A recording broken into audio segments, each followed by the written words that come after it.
So live ஆகிடுச்சான்னு check பண்ணுவோம்ப்பா. Live ஆகிடுச்சு, ஆடியோ வீடியோ கிளியராக இருக்குது அப்படின்னா நம்ம வில் ஸ்டார்ட். ஓகே, பவர் சிஸ்டமோட டிரான்சியன்ட் ஸ்டெபிலிட்டி அப்படின்ற ஒரு டாப்பிக்கை தான் நம்ம இன்றைக்கி பார்க்க போகிறோம். ஸோ எல்லாமே லைவ் ஆகிடுச்சு இல்லைப்பா. ஸோ ஸ்டார்ட் பண்ணலாம்ல. ஸோ பவர் சிஸ்டமோட டிரான்சியன்ட் ஸ்டெபிலிட்டின்றது ரொம்ப இம்பார்ட்டண்ட்டான area.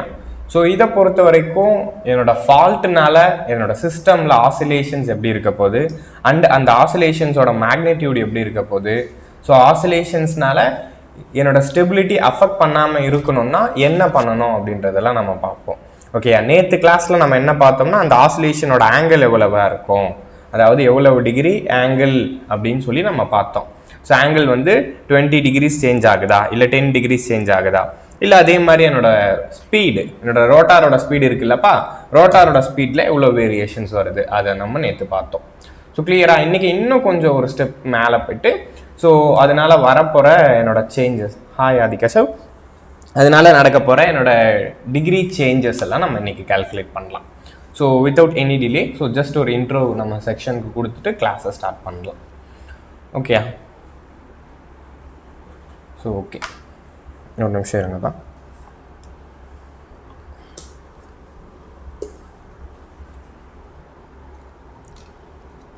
Okay, good afternoon students, good afternoon. So I hope எல்லோரும் நல்லா படிப்பீங்கன்னு நினைக்கிறேன். ஸோ உங்களுக்கு ஏதாச்சும் நீட் இருந்துச்சு, டவுட்ஸ் இருந்துச்சுன்னா கண்டிப்பாக நம்ம இன்ஸ்டியூட்டை கூப்பிடுங்க. ஓகேங்களா, பெட்டராக நம்ம உங்களுக்கு கைட் பண்ணுறோம்.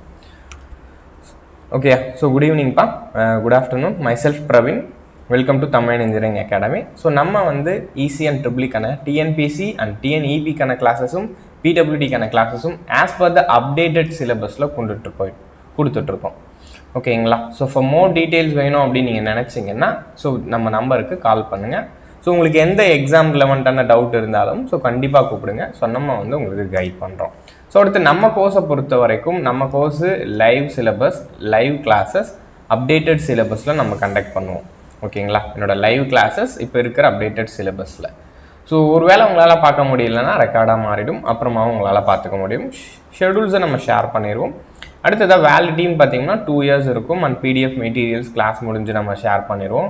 நம்ம ஸ்டூடெண்ட்ஸோட ரெஸ்பெக்டிவ் குரூப்பில் நான் உங்களை ஜாயின் பண்ணிட்டேன்னா அங்கே நம்ம ஷேர் பண்ணிடுவோம். Weekly test and test serious with discussions எல்லாமே உங்களுக்கு கிடைக்கும். ஓகே, இந்த மாதிரி நம்ம ஒரு ஷேர் பண்ணுவோம். ஸோ உங்களுக்கு ஒன்று ஷெடியூல் வந்து நம்ம இந்த மாதிரி ஒரு ஷெடியூல் ஷேர் பண்ணுவோம். Okay, so will start. Transient stability அப்படின்ற ஒரு டாப்பிக்கை பற்றி தான் நம்ம இப்போ பார்த்துட்ருக்கோம். So transient stability because of நீங்கள் பார்த்தீங்கன்னா ஃபால்ட்னால. ஸோ என் ஃபால்ட்னால நம்மளோட சிஸ்டம் என்ன ஆகும்னா ஆசிலேட் ஆகும். ஸோ பிகாஸ் த ஆசிலேஷன், இந்த ஆசிலேஷன்ஸ் நீங்கள் அப்படியே சஸ்டெயின் பண்ணோம்னா டெஃபினட்டாக அது என் சிஸ்டமோட ஸ்டெபிலிட்டி அஃபெக்ட் பண்ணோம் அப்படின்னு நம்ம பார்த்துருப்போம். ஸோ கரெக்டாக இந்த மாதிரி ஆசிலேஷன்ஸ் நமக்கு இருந்துச்சுன்னா அது என்னோடய சிஸ்டமோட ஸ்டெபிலிட்டி என்ன பண்ணோம்னா அஃபெக்ட் பண்ணும். ஸோ அதை தான் நம்ம நேற்று ஒரு ஸ்விங் ஈக்குவேஷன்ற ஒரு ஈக்குவேஷனை டெரைவ் பண்ணியிருப்போம். அந்த ஸ்விங் ஈக்குவேஷன் தான் எனக்கு சொல்லுது என்னோடய ரோட்டார் எவ்வளவு டிகிரி ஸ்விங் ஆக போகுது. வினோ ஸ்விங்னா என்னப்பா, ஆசிலேட், கரெக்டாக. அப்போ என்னோடய ரோட்டார் எவ்வளோ டிகிரி ஆசிலேட் ஆகுது அப்படின்றது என்னோட ஸ்விங் ஈக்குவேஷன் சொல்லியிருக்கோம். ஸோ ஸ்விங் ஈக்குவேஷன்னா என்னப்பா, that is md² del of t divided by dt is equal to PA அப்படின்னு சொல்லி எழுதியிருப்போம். கரெக்டாக. அப்போ ஃப்ரம் அந்த ஸ்விங் ஈக்குவேஷனை நம்ம சால்வ் பண்ணி தான் என்னோட சேஞ்ச் இன் ஸ்பீடு கண்டுபிடிச்சிருப்போம். டெல் ஒமேகா நம்ம கண்டுபிடிப்போம் ஃபர்ஸ்ட் ஆஃப் ஆல். கரெக்டாக, டெல் ஒமேகாவை கண்டுபிடிப்போம். ஃப்ரம் டெல் ஒமேகாவிலேருந்து டெல் என்ன கண்டுபிடிப்போம். ஸோ ரோட்டார் எவ்வளவு ஸ்பீடாக போச்சு, இந்த ஆசிலேஷன் ஸ்பீடு என்ன. ஸோ இப்போ ஃபால்ட்டு நடந்துச்சு, வாட் எவர் ஃபால்ட்டுனால தான் இப்படி நடக்கணும்னு இல்லை. சடனாக நீங்கள் ஒரு மெக்கானிக்கல் இன்புட்டை ரிமூவ் பண்ணுறீங்க, இல்லைனா இது அதிகமான இன்புட்டை ஆட் பண்ணுறீங்க, அது மாதிரி எல்லா கேசஸ்க்குமே இந்த ஈக்குவேஷனை யூஸ் பண்ணி நம்மளால் சொல்யூஷனை கண்டுபிடிக்க முடியும். புரியுது தானே, சிம்பிள் தான். ஸோ எங்கே ஆசிலேஷன்ஸ் வருது, ஓகேங்களா, ஆசிலேஷன்ஸ் வர்றதுக்கு ரீசன்ஸ், வேரியஸ் ரீசன்ஸ் இருக்கலாம். அப்போ எங்கே வந்தாலுமே ஆசிலேஷன்ஸை ஃபைண்ட் அவுட் பண்ணணும். ஸோ ஆசிலேஷன்ஸ் பர் ஆர்பிஎம்ல உங்களை சொல்லுங்கள் அப்படின்னு சொல்லி கேட்டாங்கன்னா இந்த ஃபார்முலாவை தான் நம்ம டெரைவ் பண்ணுவோம். ஸோ நேற்று நம்ம இந்த ஸ்விங் ஈக்குவேஷனில் இருந்து தானேப்பா டெரைவ் பண்ணோம்.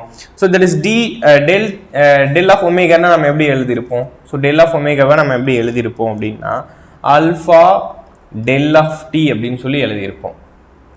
கரெக்டாக. So alpha del of T. அடுத்ததான் இந்த டெல் என்ன நம்ம என்ன எழுதியிருப்போம். ஸோ ஒமேகான்னா நமக்கு தெரியும் 2πn/60. So clear. அப்படியே இதை ரீப்ளேஸ் பண்ணால் ஃபைனலாக எனக்கு என்ன கிடச்சிருக்கும்னா alpha del T / 2π into del n. கரெக்டா? ஸோ ஃபைனலாக இது வந்து 60 மாறி இருக்கும், ரைட்? அங்கே தான் del n வந்திருக்கும். ஸோ கிளியர் தானே? ஸோ இதுதான் என்னோட ஃபார்முலா. இதுதான் நேற்று நம்ம டெரைவ் பண்ணோம். கிளியரா? இது என்னோட சேஞ்ச் இன் ஸ்பீடு ஆர்பிஎம் ஆசிலேஷன்னால என்னோட change in speed oscillation speed அப்படின்னு கூட சொல்லலாம்.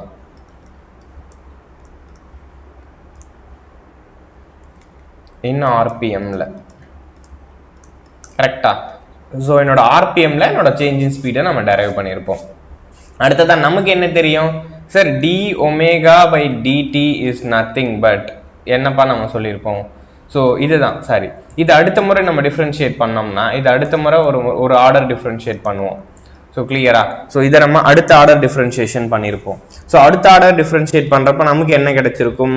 எனக்கு டேரெக்டாக ஒமேகான்றது நம்ம ஆல்ரெடி பார்த்தது தான்ப்பா. ஸோ ஒமேகா அப்படின்றது என்னன்னா that is d omega d alpha by dt. So இந்த இடத்துல இந்த டெல் அப்படின்னு சொல்லி நான் இங்கே ரெப்ரசன்ட் பண்ணுவேன். So that is rotor angle. கரெக்டா? ஸோ இது டிஸ்பிளேஸ்மெண்ட், இது என்னோட வெலாசிட்டி, அடுத்ததான் ஆக்ஸலரேஷன்ஸ் அப்படின்னு நம்ம சொல்லியிருந்தோம்ல, அதுதான் நான் இங்கே எழுதுறேன். ஓகே, அப்போ ஃப்ரம் திஸ் இதிலிருந்து இந்த எக்ஸ்பிரஷனை டெரைவ் பண்ணேன்னா ஸோ எனக்கு இந்த டெல் ஆல்ஃபா என்ன கிடைக்கும் சார்? இந்த டெல் ஆல்ஃபா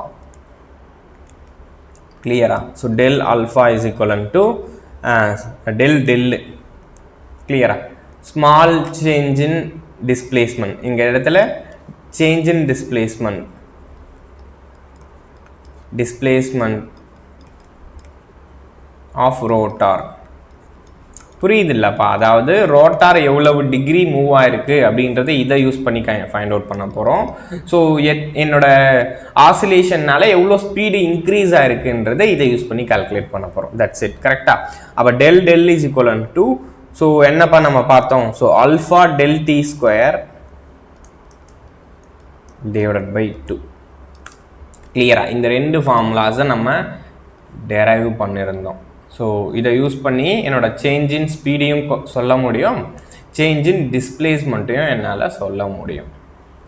ஸோ கிளியரா? அப்போ ஃப்ரம் திஸ் இந்த இம்பார்ட்டன்ஸ் வந்து நம்ம இந்த மெக்கானிக்கல் இந்த கைனமேட்டிக்ஸ் அப்படின்னு சொல்லி ஒரு சாப்டர் ஆரம்பித்தோம்ல, அந்த கைனமேட்டிக்ஸில் நான் உங்களுக்கு சொல்லியிருந்த எல்லா திங்ஸும் ரொம்ப இம்பார்ட்டன்ட். அதாவது டெல்லு டெரைவ் பண்ணோம், ஒமேகாவை டெரைவ் பண்ணோம். ஸோ அடுத்ததான் நெக்ஸ்ட்டு ரெஸ்பெக்டிவாக நம்ம ஆல்ஃபாவை டெரைவ் பண்ணோம், எம்மை டெரைவ் பண்ணோம், ஐயை டெரைவ் பண்ணோம், ஹெச்சை டெரைவ் பண்ணோம். இந்த திங்ஸ் எல்லாம் உங்களுக்கு தெரிஞ்சுக்கிட்டிங்கன்னா போதும். அடுத்ததாக அலாங் வித் திஸ் இதையும் நீங்கள் தெரிஞ்சுக்கோங்க. ஓகே, இப்போ இதில் சின்னதாக ஒரு ப்ராப்ளம் நம்ம பார்ப்போம். ஸோ இந்த ப்ராப்ளம் பார்த்தோம்னா உங்களுக்கு ஈஸியாக அண்டர்ஸ்டாண்ட் ஆகும். அதாவது எவ்வளோ டிகிரி என்னோட டெல்லு சேஞ்ச் ஆகுது, என்னோட ஸ்பீடு எவ்வளோ டிகிரி, அதாவது ஸ்பீடு எவ்வளோ இன்க்ரீஸ் ஆகுது, என் ரோட்டார் வந்து ஆசிலேஷனால் என்னோட ரோட்டாரோட ஸ்பீடு எவ்வளோ இன்க்ரீஸ் ஆகுது அப்படின்றத பார்த்துட்டா, அடுத்ததாக இன்றைக்கி நம்ம கிரிட்டிக்கல் கிளியரிங் டைம்னா என்ன, ஏன் நம்ம கிரிட்டிக்கல் கிளியரிங் டைமுக்குள்ளே ஃபால்ட்டை கிளியர் பண்ணணும் அப்படின்னு சொல்கிறாங்க. ஸோ அப்படி கிளியர் பண்ணாமல் விட்டுட்டோம்னா அதுவே ஃபால்ட்டு கிளியர் ஆகிறப்போ ஸோ என்னோட சிஸ்டம் என்னோட மிஷின் ஸ்டேபிளாக இருக்குமா இல்லையா அப்படின்ற மொத்த கொஷனுக்கும் ஒரு பதில் கிடைக்கும். ஓகே, அதுக்கு முன்னாடி இப்போ இதை வந்து இன்னும் உங்களுக்கு டவுட் இருந்தால் இந்த ப்ராப்ளம் மூலமாக உங்களுக்கு அது கிளாரிஃபை ஆகிடும். ஓகேங்களா? அடுத்து இதில் உங்களுக்கு எதுனா ப்ராப்ளம்ஸ் கேட்டாலும் ஃப்யூச்சரில் ஈஸியாக அண்டர்ஸ்டாண்ட் பண்ணி உங்களால் அப்ரோச்சும் பண்ண முடியும். ஓகே, இப்போ இதுக்காக என்ன பண்ணுறதுன்னா 50 heads 2 pole 250 MVA power 0.8 lagging synchronous generator having a kinetic energy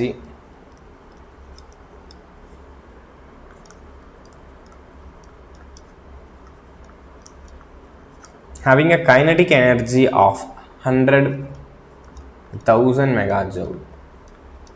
Okay, 1000 megajoule. The generator is delivering 50 megawatt power. The generator is delivering 50 megawatt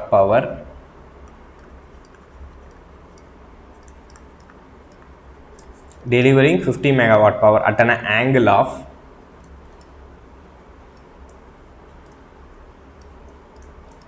1 30 degrees. Okay, ஒரு 30 டிகிரியில் இருக்குது லோட் ஆங்கிள். கிளியரா? இது என்ன? This is what? Del. Okay, இதுதான் என்னோட del. Okay, so என்னோட load angle 30 டிகிரியில் என்னோட ஜெனரேட்டர் சப்ளை பண்ணிட்டு இருக்கு கன்சியூமர்ஸ்க்கு. ஓகேங்களா? அடுத்ததா, the load of generator is suddenly removed.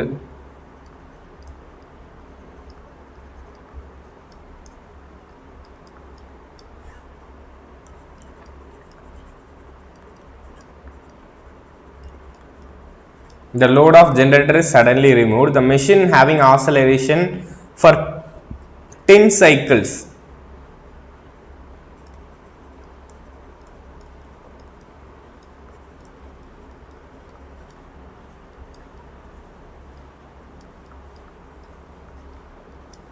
For 10 cycles. So புரியுதா? சடனாக ஒரு ஜெனரேட்டரோட லோடை ரிமூவ் பண்ணியிருக்காங்கன்னா என்ன மீன் பண்ணோம்? ஸோ கண்டிப்பாக, ஸோ நம்ம தெரியும் PA is equal to PS minus PE அப்படின்ற எக்ஸ்பிரஷனை பார்த்துருப்போம். இது வரைக்கும் என்னோட எலக்ட்ரிக் பவர் இருந்துச்சு. இப்போ சடனாக இவனை ரிமூவ் பண்ணிட்டேன். ஸோ இப்போ ரிமூவ் பண்ண உடனே என்ன ஆகுது? இப்போ accelerating power will become increases. அப்போ மிஷின் என்ன ஆகும்னா கண்டிப்பாக ஆக்சலரேட் ஆகும். ஓகேங்களா? ஆக்சலரேட் ஆகுதுன்னா என்ன அர்த்தம்? ரோட்டாரோட ஸ்பீடு இன்க்ரீஸ் ஆக போகுது. ரோட்டாரோட ஸ்பீடு இன்க்ரீஸ் ஆகுதுன்னா டெஃபினட்டா ரோட்டாரோட டெல் பார்த்தீங்களா, இந்த டெல்லும் இன்க்ரீஸ் ஆகும். ஓகேங்களா? அடுத்ததா ஃபர்தரா இப்போ இந்த கொஸ்டின்ல என்ன சொல்றாங்கன்னா, இந்த is removed and machine having acceleration for 10 cycle, அதாவது 10 சைக்கிளுக்கு மெஷின் வந்து ஆக்சலரேட் ஆகுது. ஸோ அப்போ find the change in speed in RPM and change in load angle. Okay, அப்போ therefore find change in speed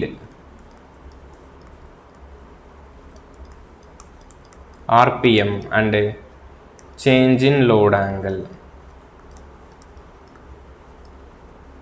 அப்போ டெல் என்னையும் டெல்லையும் ஃபைண்ட் அவுட் பண்ண சொல்றாங்க. Which book is best for power system to prepare SSC, JE and IES exam? CL வாத்வாவும் நல்லா இருக்கும்ப்பா. CL வாத்வாவில் சில things வந்து உங்களுக்கு ஒரு டாபிக்ஸ் நல்லா இருக்கும், ஒவ்வொரு சில டாபிக்ஸ் நமக்கு இல்லாமல் இருக்கும். இப்போ இந்த இடத்துல ஸ்டெபிலிட்டி, இந்த டிரான்சியன்ட் ஸ்டெபிலிட்டி எல்லாம் நீங்கள் பார்த்தீங்கன்னா சிஎல் வாத்வாவில் இருக்காது. ஓகேங்களா? ஸோ அதுக்கு நீங்கள் அப்போ என்ன பண்ணலாம்னா நாகரத்தன் கொத்தாரியை யூஸ் பண்ணலாம். ஓகேங்களா? ஸோ அந்த மாதிரி ஒவ்வொரு புக்கும் நல்லா இருக்கும், பட் ஒவ்வொரு புக்கில் ஒவ்வொரு டாபிக்ஸ் வந்து இல்லாமல் இருக்கும், இல்லை எலாபரேட்டாக இல்லாமல் இருக்கும். ஸோ அதுக்கு மட்டும் நீங்கள் என்ன பண்ணலாம்னா 2 புக்கை ரெஃபர் பண்ணலாம். ஓகேங்களா? நீங்கள் சொல்கிற அந்த 2 புக்குமே that is more than enough தான். ஓகேங்களா? நீங்கள் வந்து எஸ்எஸ்சி அண்ட் ஐஇஎஸ்க்கு தட் இஸ் எனஃப். ஸோ அடுத்ததா இப்போ இந்த கொஷினை நம்ம அப்ரோச் பண்ணுவோம். இந்த கொஷின் புரியுது இல்லைப்பா? சடனாக ஒரு மெக்கானிக்கல் ஒரு எலக்ட்ரிக் லோடை வந்து டிஸ்கனெக்ட் பண்ணியிருக்காங்க. ஸோ டியூ டு திஸ் என்னோட மெஷினில் கண்டிப்பாக ஆசிலேஷன்ஸ் வரப்போகுது.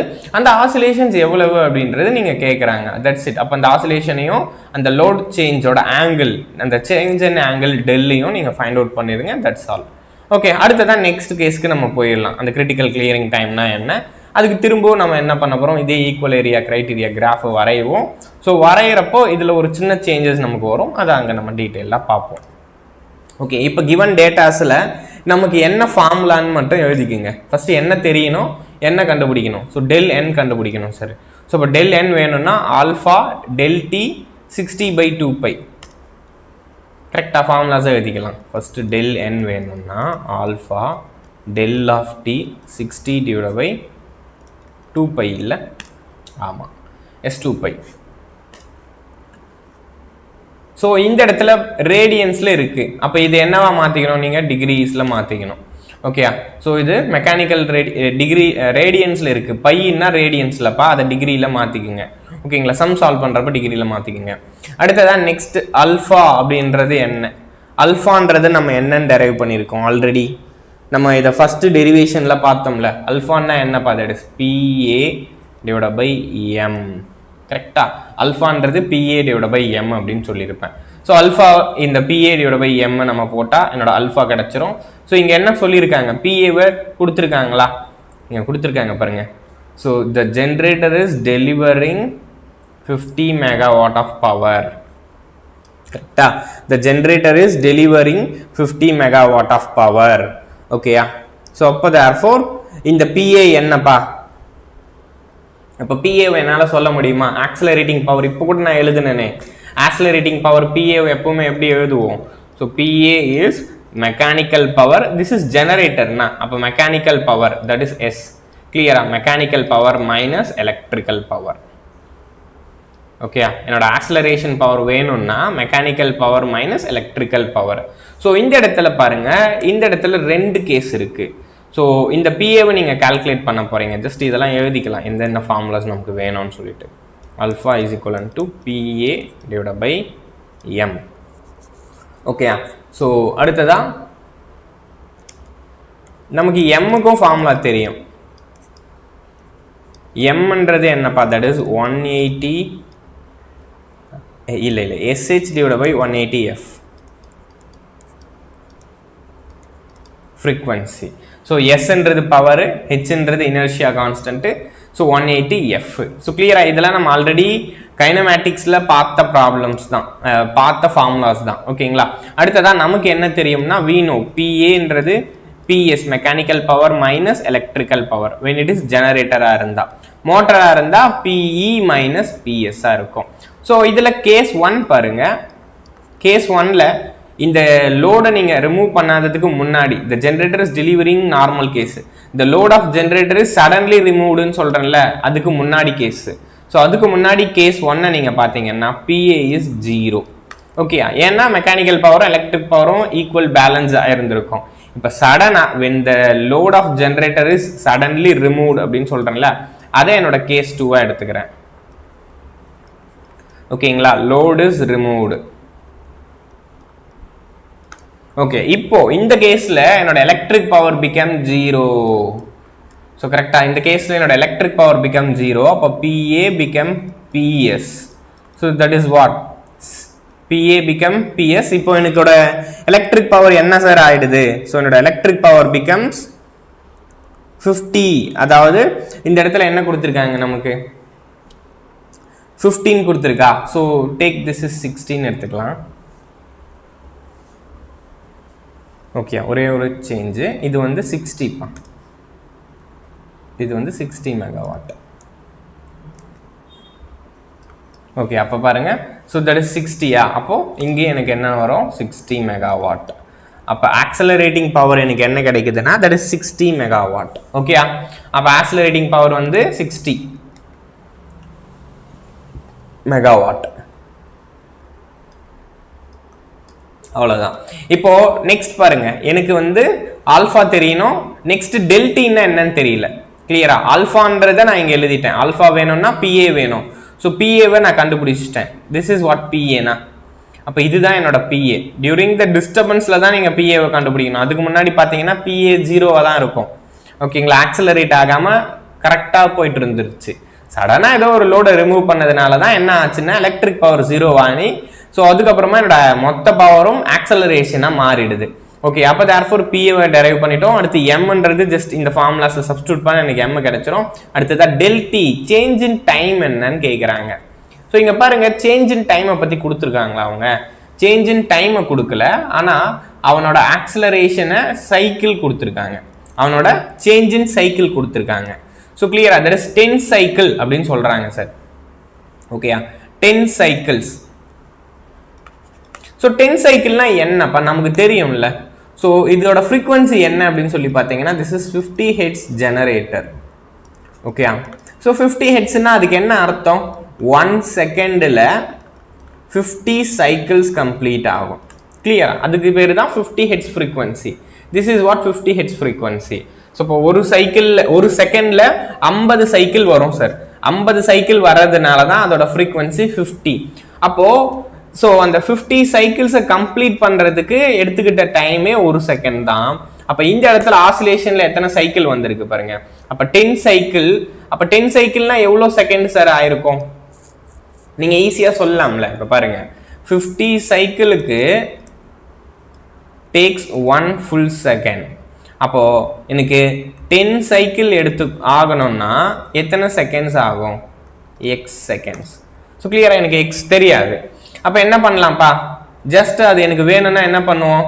10/15 எழுதலாமா? அப்போ எக்ஸ்ன்றது என்னன்னா that is 10/50. That is what என்னப்பா? 0.2 செகண்ட்.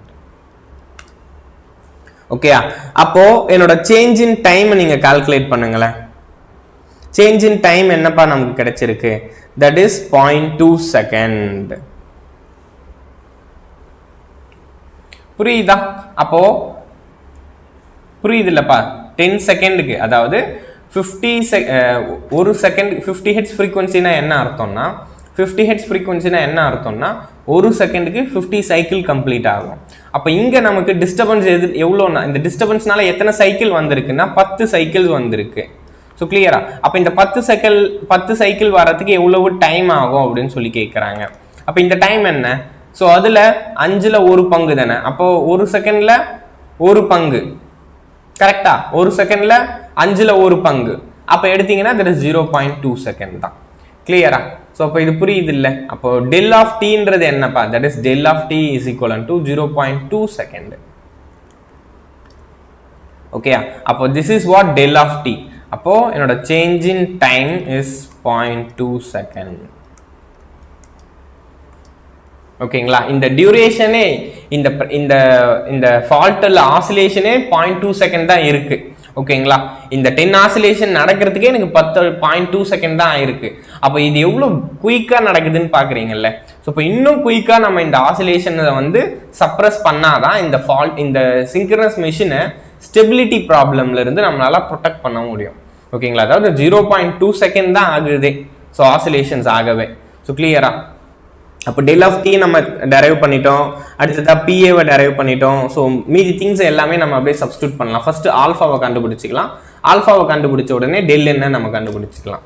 ஸோ நெக்ஸ்ட் இப்போ alpha is equal to PA divide by 180F இல்லை, sorry, PA divide by M. So எம்மை நம்ம எப்படி எழுதலாம்னா M can be written as SH by 180F.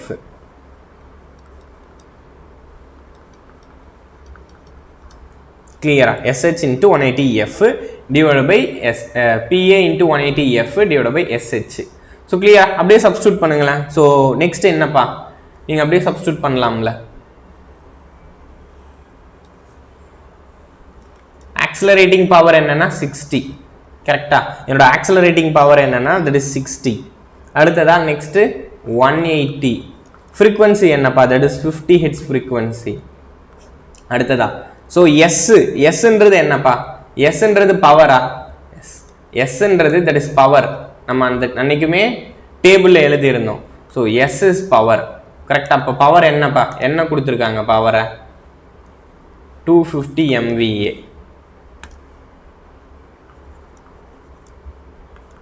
அடுத்ததா ஹெச்ன்றது நம்ம என்ன பார்த்தோம்? ஹெச்சோட யூனிட் என்னென்ன? Mega joule per MVA.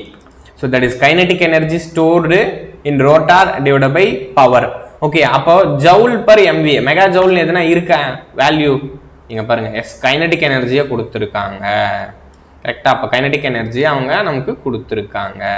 So this is what 100,000னா அப்போ ஹெச் வந்து 1000 அவங்க கொடுத்துருக்கிற டேட்டால H is 1000 megajoule. அப்போ இங்க பாருங்க, ஜஸ்ட் சப்ஸ்டிட்யூட் பண்ணலாமா? அப்போ S நான் போட்டுட்டேன். Hன்றது என்னப்பா?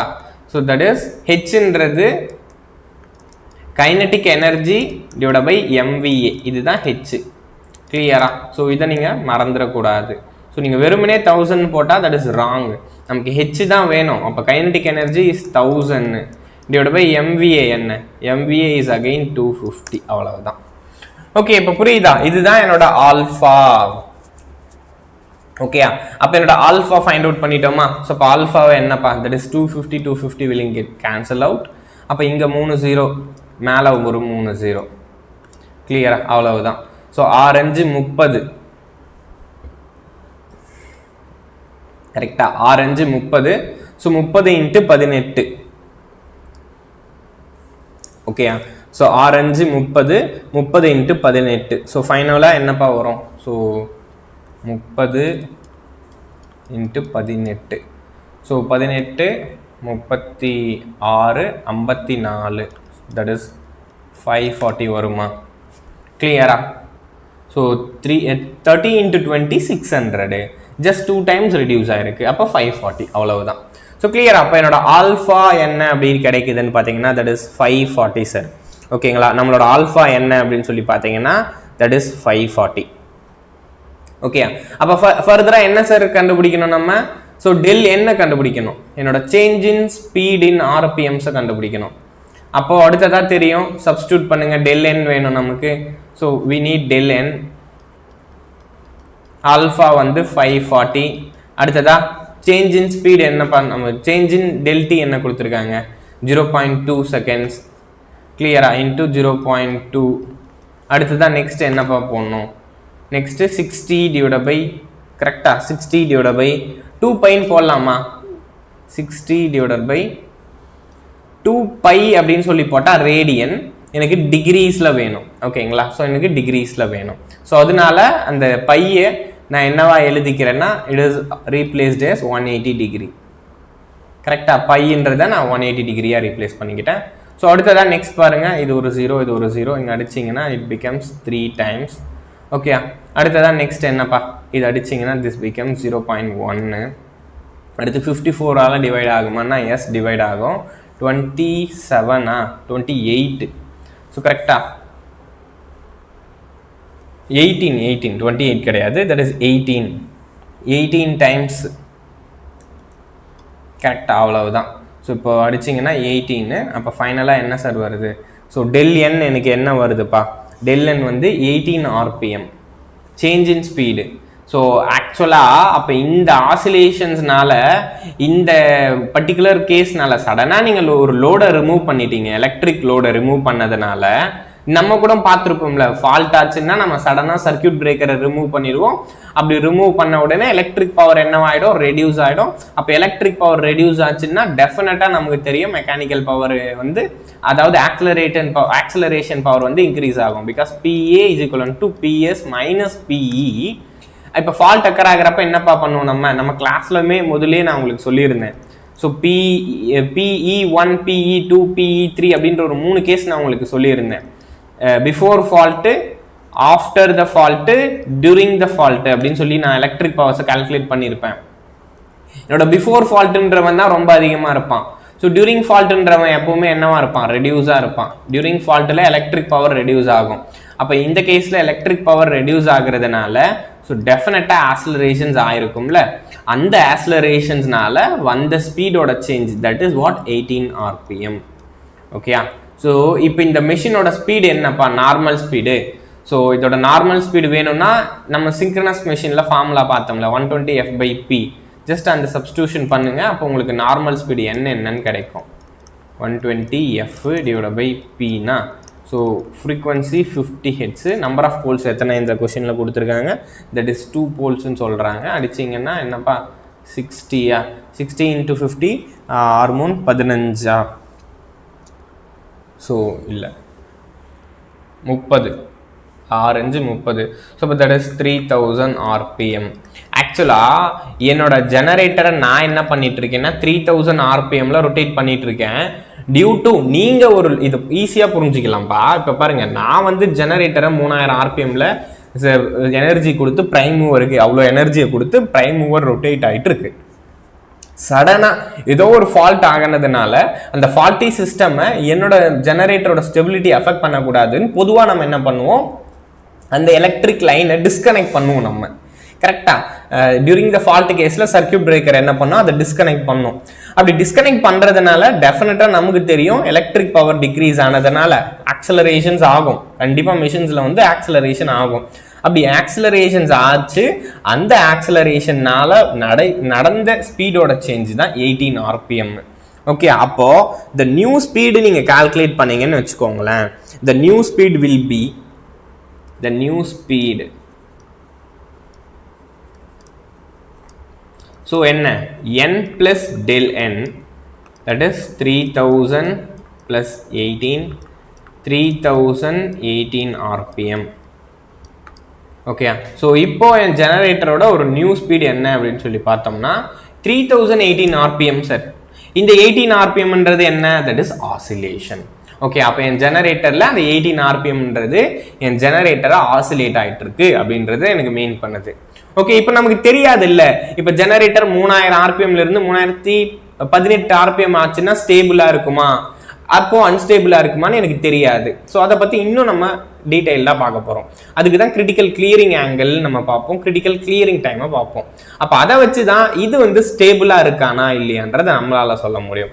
ஓகேங்களா, அந்த டைம் பீரியடில் அந்த டியூரேஷனில் அவன் வந்து ஸ்டேபிளாக இருந்துச்சா இல்லையான்றதை அதை பேஸ் பண்ணி தான் நம்மளால் சொல்ல முடியும். இப்போதைக்கு நம்ம என்ன பண்ணுறோம், ஸ்டேபிளை பற்றி டிசைன் பண்ணலப்பா, ஜஸ்ட் இதோட சேஞ்சஸ், ஒரு லோடை ரிமூவ் பண்ண உடனே ஜெனரேட்டருக்கு என்ன பிஹேவியர் வருதுன்றது தான் நம்ம கிளியராக பார்க்குறோம். ஓகே, அப்போ ஜெனரேட்டர் 3018 RPMல ரொட்டேட் ஆகுது, ரைட்.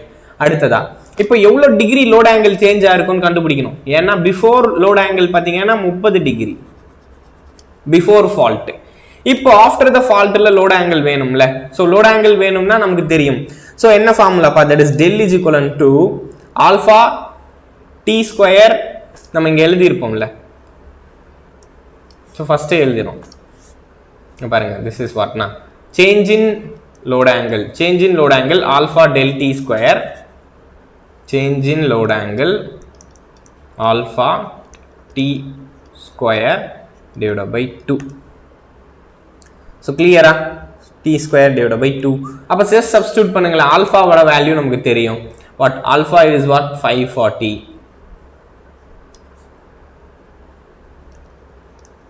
அடுத்ததா சேஞ்ச் இன் டைம் நமக்கு தெரியும், தட் இஸ் 0.2 ஹோல் ஸ்கொயர். அடுத்ததா என்னப்பா, தட் இஸ் பிகம்ஸ் 2, கரெக்டா, டிவைடட் பை 2.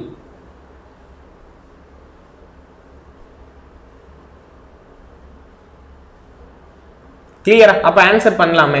ஸோ இதுக்கு ஆன்சர் பண்ணலாமா, அப்போ 540. அடுத்ததா 0.2 2/10 எழுதிக்கிறேன். ஓகே, அதான் ஹோல் ஸ்கொயர் பண்ணுறேன். அடுத்ததா என்ன இருக்குப்பா, டிவைடட்ல ஒரு 2 இருக்கு, 1/2, தட்ஸ் இட்டா. அப்போ இது நீங்கள் பண்ணால் என்னப்பா இருக்கும், 2 ஸ்கொயரு 4 மாறி இருக்கும், டினாமினேட்டரில் 10 ஸ்கொயரு 100 மாறி இருக்கும். That become 4/100 into 1/2. ஜஸ்ட் அவ்வளவுதான்ப்பா. நீங்கள் அடிச்சிங்கன்னா திஸ் பிகம் ஆல்சோ 2னா, அப்போ 540 இன்ட்டு 2 என்னப்பா 1080யா, கரெக்டா. அப்போ 540 இன்ட்டு 2 என்னப்பா, தட் இஸ் 1080யா. அப்போ டிவைடட் பை 100ஆ, அப்போ ஒரு 0 போகுது. அப்போது என்னோட சேஞ்ச் இன் ஆங்கிள் நீங்கள் பார்த்தீங்கன்னா the change in angle is what 10.8 degree. Okay, அப்போது ஆல்ரெடியே நீங்கள் பாருங்கள்.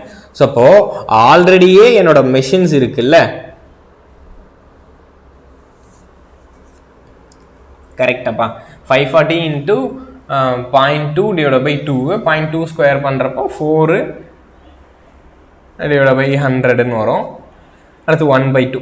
ஸோ அடிச்சா this become 2. 540னா that is 1080 by 100. அப்போ அடிச்சோம்னா that is 108/10 வரும். that is 10.8 degrees.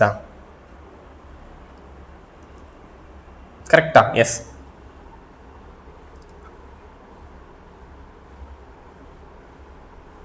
ஓகே, ஆமாம், 10.8 டிகிரிஸ் கிடைக்குது. ஸோ இந்த அளவு என்னோட சேஞ்ச் இன் டிகிரி. இப்போ இந்த கேஸ்னால என்னோட லோட் ஆங்கிள் முன்னாடி இருந்த டிகிரி என்ன அப்படின்னு சொல்லி பார்த்தீங்கன்னா 30 டிகிரி. இதுக்கு முன்னாடி என்னோட ஜெனரேட்டர் லோட் ஆங்கிள் டிகிரி நீங்கள் கால்குலேட் பண்ணீங்கன்னா தட் இஸ் 30 டிகிரி. ஸோ இப்போ என்னவா ஆயிருக்கு அப்படின்னு சொல்லி பார்த்தீங்கன்னா 30 + ஒரு 10 பாயிண்ட் சம்திங்னா 10.8. அப்போ the new load angle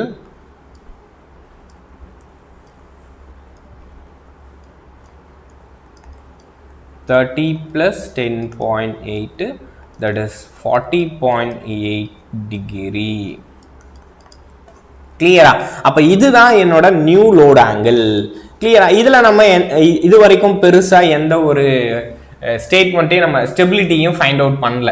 okay, இப்போ 40.8 டிகிரியில் இவன் ஸ்டேபிளாக இருக்கானா அன்ஸ்டேபிளாக இருக்கானான்றதை பற்றி நம்ம இன்னும் டிசைன் பண்ணல. ஸோ இப்போ அதை தான் அடுத்தடுத்து நம்ம டிசைன் பண்ண போகிறோம். ஸோ அதுக்கு முன்னாடி ஒரு ஸ்டேட்மெண்ட் இருக்குது. ஓகேங்களா? ஸோ அந்த ஸ்டேட்மெண்ட் லோட் ஷெடியூலிங்னா என்ன அப்படின்ற ஒரு ஸ்டேட்மெண்ட்டும் லோட் பேக்கப்னா என்ன அப்படின்ற ஒரு ஸ்டேட்மெண்ட் இருக்குது. ஸோ அதை நம்ம பார்த்துடலாம். அதுக்கப்புறமா அடுத்த கேஸ் இதெல்லாமே. ஓகேங்களா? ஸோ என்னோட critical clearing angle, critical clearing time, so இந்த ரெண்டு டெரைவ் பண்ணிட்டா அவ்வளவுதான். ஸோ அடுத்ததான் இதை இம்ப்ரூவ் பண்ணுறதுக்கு என்னென்ன மெத்தட்ஸ் இருக்குது அப்படின்றத பார்த்துட்டா டிரான்சியன்ட் ஸ்டெபிலிட்டி கம்ப்ளீட் ஆகிடும். ஸோ போகலாமா? அடுத்ததான் நெக்ஸ்ட் பாயிண்ட் என்ன அப்படின்னு சொல்லி பார்த்தீங்கன்னா லோட் ஷெடியூலிங் அப்படின்னு சொல்லுவோம். ஓகே, லோட் ஷெடியூலிங்னா என்ன, இந்த லோட் ஷெடியூலிங் எதுக்காக யூஸ் ஆகுது, லோட் ஷெடியூலிங்கை நம்ம ப்ராக்டிக்கலாக பார்க்குறோமா இல்லையா, அந்த லோட் ஷெடியூலிங்கை நம்ம பவர் சிஸ்டம்ல பார்க்க முடியுமா இல்லையா, அது எல்லாம் நம்ம பார்க்கலாம். ஓகேயா. ஸோ லோட் ஷெடியூலிங்னா நத்திங் பட் இப்போ நம்ம ஊர்லேயே சடனாக ஒரு சீசனில் ஒரு 10 years பேக்கில் நம்ம ஊரில் என்ன பண்ணுவாங்கன்னா, ஸோ ரொம்ப அதிகமாக பவர் ஃபெயிலியர்ஸ் இருந்துச்சு. கரெக்டாக அப்பப்போ ஒரு 1 hour 2 hours ஒரு முறை பவர் என்ன பண்ணியிருப்பாங்கன்னா ஆஃப் பண்ணிவிட்டு அதுக்கப்புறமா தான் விடுவாங்க. ஸோ எதனால இது நடக்குது அப்படின்னு சொல்லி பார்த்தீங்கன்னா, because of decrease in frequency. அதாவது என்னோட பவர் சப்ளை ரொம்ப கம்மியாக இருக்கும். பவர் சப்ளை கம்மியாக இருக்கிறனால ஃப்ரீக்வன்சி என்னவாக ஆரம்பிச்சிரும்னா டிக்ரீஸ் ஆக ஆரம்பிச்சிடும். அதாவது என்னோட பிஎஸ் இருக்கான் பார்த்தீங்களா, பிஎஸ்ஸை விடைய என்னோட பிஇ ரொம்ப அதிகமாக இருக்கும். ஓகேங்களா. என்னோட ஜெனரேஷனை விடைய என்னோட எலக்ட்ரிக் பவரோட கன்சப்ஷன்ஸ் ரொம்ப அதிகமாக இருக்கும். ஸோ நமக்கு அதனால ஆக்சலரேஷன் பவர் பிஏ வேணும்ல. ஸோ பிஏன்றது என்னப்பா நமக்கு தெரியும், பிஎஸ் மைனஸ் பிஇ. ஸோ பிஎஸ்ன்றது மெக்கானிக்கல் பவர். ஓகே, என்னோட டர்பைனோட மெக்கானிக்கல் பவர். ஸோ எப்போ என்னோட எலக்ட்ரிசிட்டி கன்சூமரில் எலக்ட்ரிசிட்டி டிமாண்ட் அதிகமாகுதோ அப்போ என்ன பண்ணோம்னா acceleration power PA becomes negative. ஓகேயா. ஸோ எலக்ட்ரிக் பவரோட டிமாண்ட் அதிகமாச்சுன்னா மெக்கானிக்கல் பவரோட டிமாண்ட் கான்ஸ்டண்ட்டாக இருந்து எலக்ட்ரிக் பவரோட டிமாண்ட் மட்டும் ரொம்ப அதிகமாச்சுன்னா டெஃபினட்டாக என்னோட ஆக்சலரேட்டிங் பவர் வராது, டிசலரேட் ஆக ஆரம்பிச்சிடும். ஸோ என் மிஷினோட ரோட்டார் இருக்கான் பார்த்தீங்களா, அவன் என்ன ஆகுவான்னா டிசலரேட் ஆகும். ஸோ கரெக்டா இப்போ ஒரு முறை இந்த ஆக்சலரேஷன் பவர் நெகட்டிவ்னு வந்துச்சுன்னா அதுக்கு என்ன அர்த்தம்னா ஃப்ரீக்வன்சி ட்ராப். ஓகே, இனிஷியலா 50 Hz ஃப்ரீக்வன்சி நம்ம வீட்டுக்கு வந்துட்டு இருக்கு சார். சடனா நம்ம என்ன பண்ணிட்டோம், PE is increased but PS remains constant. இப்போ என்ன ஆகும்னா டெஃபினட்டா it will reduce the frequency to 47.5 Hz. ஓகே, அப்போ பாருங்க ஃப்ரீக்வன்சி இன்னமும் ட்ராப் ஆகிட்டே போகும். ஓகேங்களா. ஸோ ஃப்ரீக்வன்சி இன்னமும் ட்ராப் ஆகிட்டே போகும். ஸோ இந்த ஃப்ரீக்வன்சி ட்ராப்பை நீங்கள் குறைக்கணும். ஸோ அப்படி குறைக்கலன்னா லோடு இருக்கு பார்த்தீங்களா, லோடு கண்டிப்பாக அஃபெக்ட் ஆக ஆரம்பிச்சிடும். ஸோ இதுக்காக நம்ம என்ன பண்ணுறோம்னா ஷெடியூல்டு மெயின்டெனன்ஸில் என்னோட பவர் சப்ளையை கட் பண்ணுவோம். ஓகேங்களா. அதாவது இப்போ ஃபார் எக்ஸாம்பிள் இப்போ நம்ம சென்னை, திருச்சி இந்த மாதிரி ஒரு ஜோன்ஸ்க்கு நம்ம பவர்ஸை கொடுக்குறோன்னா பர்டிகுலராக ஒரு ஜோனை ஷட் டவுன் பண்ணிடுவோம். ஷட் டவுன் பண்ணிட்டதுக்கு அப்புறமா அடுத்ததா இந்த ஜோனை ஷட் டவுன் பண்ணிட்டு தான் அந்த பவர் அவனுக்கு கொடுப்போம். அடுத்து இந்த ஜோனை ஷட் டவுன் பண்ணிட்டு இந்த பவர் அவனுக்கு கொடுப்போம். இந்த மாதிரி ஒவ்வொரு ஜோன் அட் த டைம்ல ஷட் டவுன் ஆகிட்டு தான் இருக்கும். ஓகேங்களா. ஸோ ஏன்னா நம்ம கிட்ட என்னோட மெக்கானிக்கல் பவர் இல்லை, எலக்ட்ரிக் பவர் டிமாண்ட் மட்டும் அதிகமாக இருக்குது. அதை மேனேஜ் பண்ணணும்னா கண்டிப்பாக என்னோட எலக்ட்ரிக் பவர் டிமாண்டை நான் குறைச்சி தான் ஆகணும். ஸோ இது குறைச்சாதான் என்னோட ஆக்சலரேட்டிங் பவர் நெகட்டிவ் வராமல் 0 வரும். கரெக்டா. எப்பவுமே நம்ம பவர் சிஸ்டம்ல ஆக்சலரேட்டிங் பவரை 0வா தான் வச்சிருப்போம். ஸோ என்னோட பிஎஸும் பிஇயும் ரெண்டுத்தையும் சேமா நம்ம மெயின்டைன் பண்ணுவோம். ஓகேங்களா. என்னோட எலக்ட்ரிக் பவரையும் என்னோட மெக்கானிக்கல் பவரையும் ரெண்டுத்தையும் சேமாக தான் நம்ம மெயின்டைன் பண்ணுவோம். ஸோ அதுக்காக பிஇ நம்ம குறைக்கணும். அப்படி குறைக்கிறப்போ என்ன பண்ணுவோம்னா பர்டிகுலர் லோடை ஏதோ ஒரு பர்டிகுலர் ஜோன்ல இருக்கிற லோடை நம்ம கண்டிப்பாக ரிமூவ் பண்ணுவோம், ஃபோர்ஸபிளி ரிமூவ் பண்ணுவோம். அதாவது ஸோ நம்ம தான் வாண்டடாக ரிமூவ் பண்ணுறோம். ஓகே, ஸோ அதை எப்படி ரிமூவ் பண்ணுவோம்னா ஃபாஸ்ட் ஆக்டிங் சர்க்கியூட் பிரேக்கர்ஸை யூஸ் பண்ணி. ஓகேங்களா. சர்க்கியூட் பிரேக்கர்ஸ் தான் fast acting circuit breaker. Circuit breakers தான் என்ன பண்ணோம்னா சடனாக இப்போ ஒரு ஜோன் இங்கேருந்து இந்த பவர் ஸ்டேஷன் எடுத்துக்கோங்க, இது நிறைய ஜோன்ஸ், நம்ம நிறைய லோட் கன்சூமர்ஸ். ஸோ அதில் நமக்கு சர்க்கியூட் பிரேக்கர் வழியாக தானே இருக்கும். சடனாக நான் என்ன பண்ணிடுவேன்னா இவனை ரிமூவ் பண்ணிவிடுவேன், அவனை டிஸ்கனெக்ட் பண்ணிடுறேன். ஸோ இந்த மாதிரி என்னோட பவர் சிஸ்டமில் இந்த மாதிரி யார் ஷட் டவுன் பண்ணுறாங்க, இந்த ஷட் டவுன் பண்ணுறதுக்கான அதிகாரம்லாம் யார்கிட்ட இருக்குது, இந்த ப்ராப்பராக இந்த பவர் சிஸ்டமை யார் இதெல்லாம் மேனேஜ் பண்ணி இந்த ஜோனுக்கு நமக்கு பவர் கொடுக்கலாம், ஸோ இந்த ஜோனில் வந்து பவர் கட் பண்ணலாம் அப்படின்னு சொல்லி யார் பண்ணுவாங்கன்னா ஸ்டேட் லோட் டிசிபேட் சென்டர் அப்படின்னு சொல்லுவாங்க.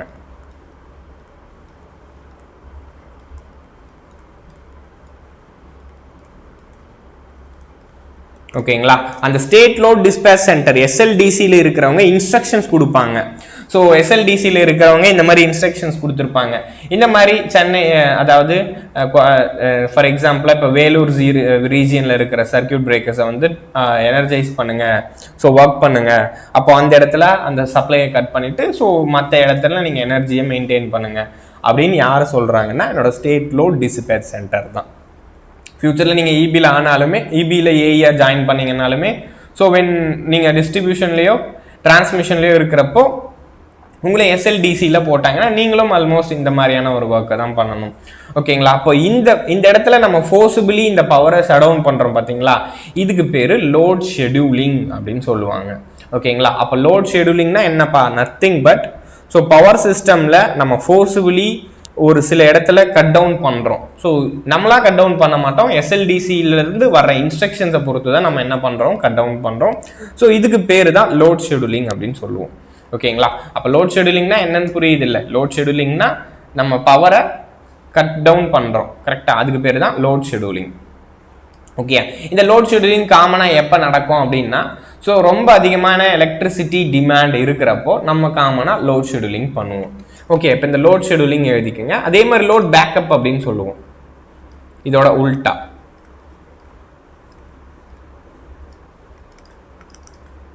ஓகேங்களா? So load scheduling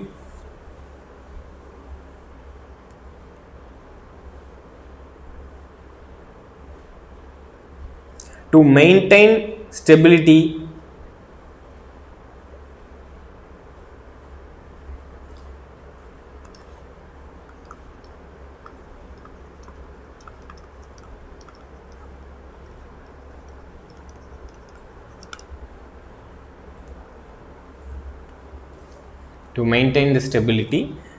the frequency to be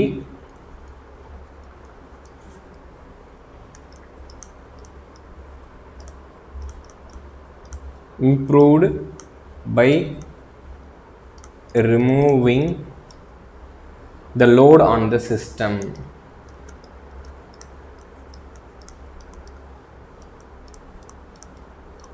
Forcibly by using fast acting circuit breaker.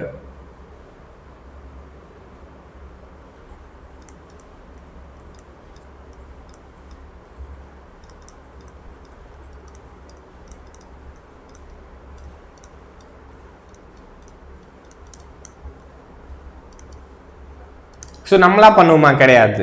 as per the instructions given by SLDC.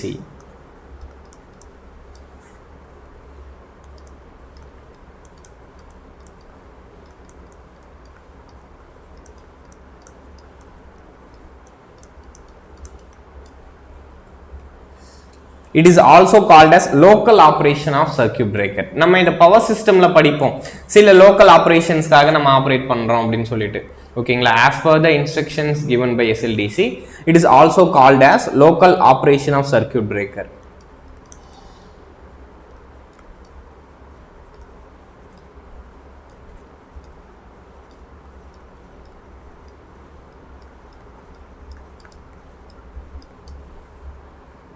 in power system. It is in power system la idu eppadi nama solluvom na, in power system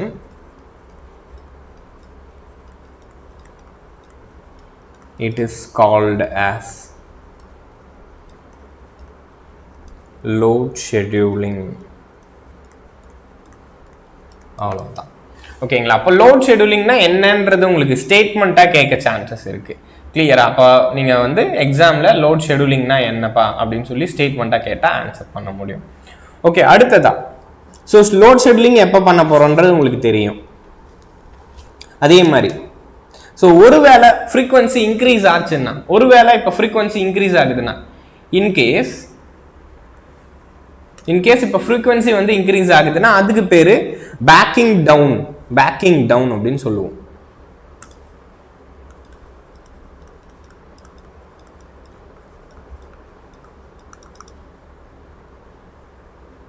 ஓகேங்களா? அந்த இடத்துல frequency down ஆகிறது, அதாவது ஃப்ரீக்வன்சியோட ரிடக்ஷனை சரி பண்ணுறதுக்காக நம்ம அதை பண்ணுறோம். ஸோ இந்த இடத்துல ஃப்ரீக்வன்சியோட இன்க்ரீஸை சரி பண்ணுறதுக்காக பண்ணுறோம். Increase in frequency can be controlled by backing down.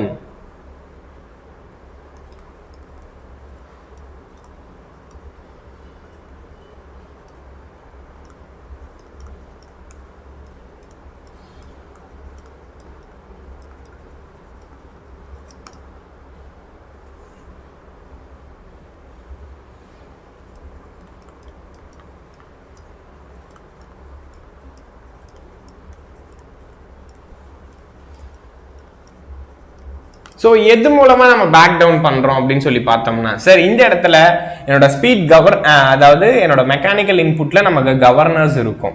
ஓகேங்களா, அந்த ஸ்பீட் கவர்னர்ஸை நம்ம என்ன பண்ணுறோம்னா வேரி பண்ணுறோம். ஓகேங்களா, backing down on the generators by speed governors.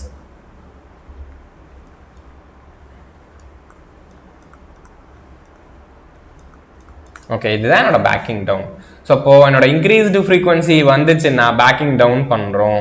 So decreased frequency வந்துச்சுன்னா லோட் ஷெடியூலிங் பண்ணுறோம். ஸோ புரியுதா, load scheduling and backing down எப்போ பண்ணுறோம் அப்படின்னு சொல்லி ஒரு ஐடியா இருக்குல்ல. அடுத்ததா நெக்ஸ்ட்டு நேற்று கிளாஸில் நான் உங்களுக்கு பார்த்துருப்போம். So fault in middle of the bus பார்னா என்ன நடந்திருக்கும், is near to the bus பார்னா என்ன நடந்திருக்கும் அப்படின்னு நான் சொல்லியிருப்பேன். The fault occurs on middle of bus bar.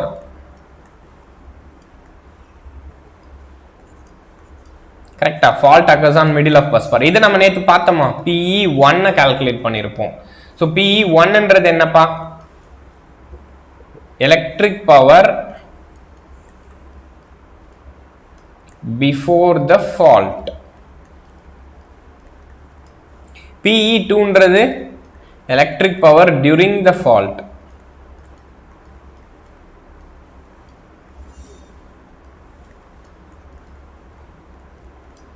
அடுத்ததா PE3 ன்றது electric power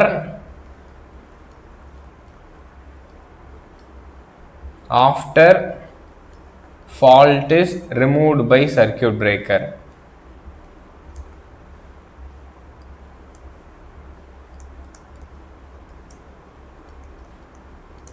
ஃபால்ட்டு சர்க்கியூட் பிரேக்கரால ரிமூவ் பண்ணதுக்கு அப்புறமா என்னோட fault current.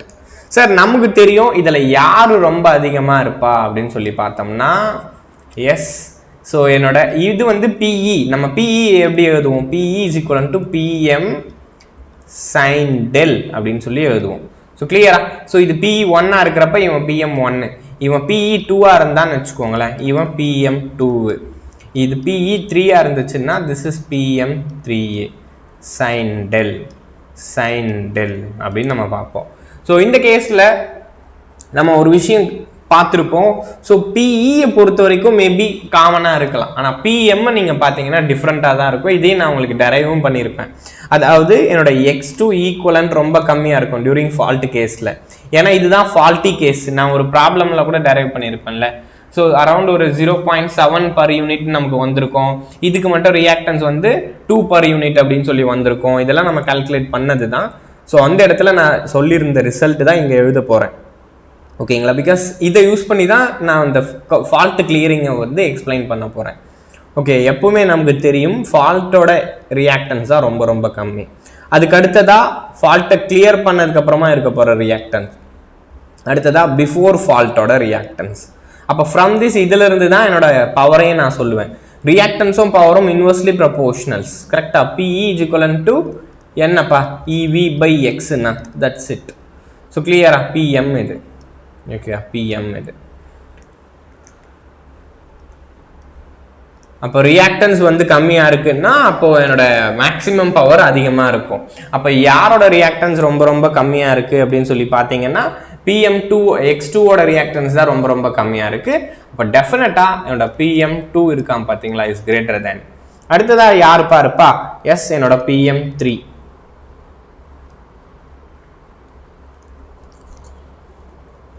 Sorry fault occur ஆகிறப்போ இது ரெண்டுமே எஸ் கிரேட்டர் தேன் தான். இவன் லெஸர் தேனா இருந்தா இவன் கிரேட்டர் தேனா இருப்பான். இருங்க ஒரு நிமிஷம். சாரி ஆமாம், X2 ரியாக்டன்ஸ் தான் இருக்கிறதுலே லார்ஜராக இருக்கும்.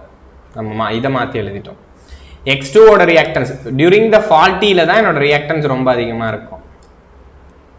இது எலக்ட்ரிக் பவர், இது கிளியரா, எலக்ட்ரிக் பவரோட ரியாக்டன்ஸு. ஸோ அதாவது ஆக்சுவல் பவர் ஆர் ரியல் பவரோட ரியாக்டன்ஸ். ஸோ கிளியரா, அப்போ ஃப்ரம் திஸ் இதோட உல்டா தான் என்னோட electric maximum power, electric power. So கரெக்டாக PE, அப்போ PE2ன்றது தான் ரொம்ப ரொம்ப ஸ்மாலர் வேல்யூ. ஸோ கரெக்டாக, ஸோ இப்போ என்னோட PM2, PE2 கிடையாது, நான் மேக்ஸிமம் வேல்யூஸை பற்றி தான் பேசுகிறேன். So PM2 is lesser than PM3 is lesser than PM1. Sir இதை நான் உங்களுக்கு நேற்று கிளாஸில் கொடுத்துருப்பேன் ஓகேங்களா. ஜஸ்ட் அதுக்காக தான் நான் இதை திரும்ப ஒரு முறை சொல்கிறேன். ஸோ நேற்று கிளாஸில் இதை தான் நம்ம பார்த்துருப்போம். ஸோ PM2 என்னோட ஃபால்ட் கண்டிஷனில் இருக்க போகிற ஆக்டிவ் பவர் தான் ரொம்ப ரொம்ப கம்மியாக இருக்கும். அதுக்கப்புறமா என்னோட ஃபால்ட்டை கிளியர் பண்ணதுக்கு அப்புறமா இருக்க போகிற ஆக்டிவ் பவர் அதிகமாக இருக்கும். பிஃபோர் ஃபால்ட்டில் என்னோட ஆக்டிவ் பவர் அதுக்கும் ரொம்ப அதிகமாக இருக்கும் ஓகேங்களா. இந்த 3 கண்டிஷன்ஸை நான் உங்களுக்கு நேற்று பார்த்துருந்தேன். அப்போ இந்த 3 கண்டிஷனோட கிராஃப்ன்றது சேமாக இருக்குமா? கிடையாது. ஏன்னா இதுக்கு நீங்கள் ஒரு கிராஃப் வரைகிறீங்கப்பா. அப்படி வரைகிறப்போ PM2 வேற, PM3 வேற, PM1 வேற. அப்போ அதோட மேக்ஸிமம் பவர்ஸ் வேற வேறன்றதை மீன் பண்ணுது. அப்போ வேற வேற கிராஃப் தான் நமக்கு கிடைக்கும் ஓகேங்களா. அப்போ இதுக்கு நீங்கள் கிராஃபை ட்ரா பண்ணுறப்போ ஸோ வேற வேற கிராஃப்ஸ் தான் கிடைக்கும். ஏன்னா பிகாஸ் என்னோட ஃபால்ட்டி கண்டிஷன்லையும் ஃபால்ட்டுக்கு முன்னாடி இருந்த கண்டிஷன்லையும் ஃபால்ட்டோட கிளியரன்ஸ் கண்டிஷன்லையும் வேற வேற ஆக்டிவ் பவர்ஸ் தான் நமக்கு இருக்கும் ஓகேங்களா. ஸோ அப்போ ஃப்ரம் திஸ் இதுல இருந்து நான் இந்த ஒரு டயக்ராமை ட்ரா பண்றேன். திஸ் இஸ் எலக்ட்ரிக் பவரோட கிராஃப் PE. நமக்கு தெரியும்ப்பா PEன்றது PM sin டெல்லோட கிராஃப். ஓகே, அடுத்ததா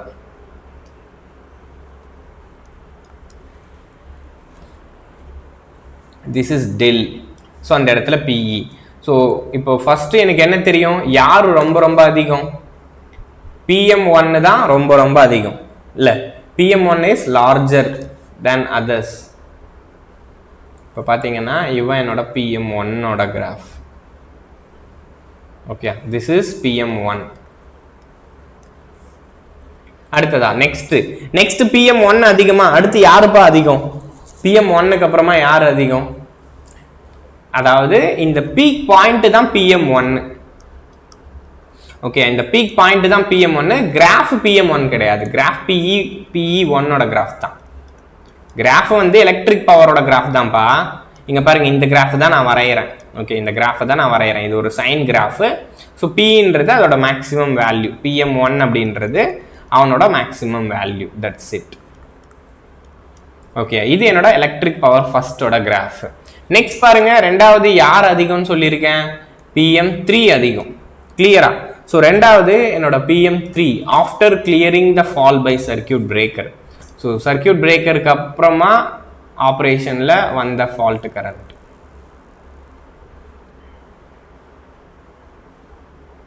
கிளியரா? ஸோ இப்போ இந்த பாயிண்ட் நீங்க பார்த்தீங்க அப்படின்னு சொல்லி பார்த்தீங்கன்னா that is PM2 point. So இது என்ன கிராஃப்னா தட் இஸ் நோ PE2ஓட கிராஃப். இதோட செகண்ட் கண்டிஷன், ஃபால்ட்டை கிளியர் பண்ணதுக்கு அப்புறமா இருந்த கண்டிஷன். நெக்ஸ்ட் இப்போ third condition, during the faulty face.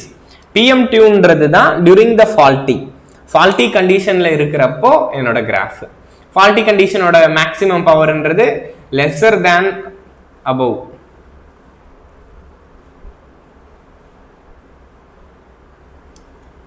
கரெக்டா? திஸ் அப்போ இது என்னப்பா? திஸ் இஸ் வாட் இது வந்து 3. கிளியரா? இது நம்ம இப்போதானே பார்த்தோம். This is 3 PE3. இதுவும் 3 ஆஃப்டர் த ஃபால்ட். ஸோ இவன் தான் PM2.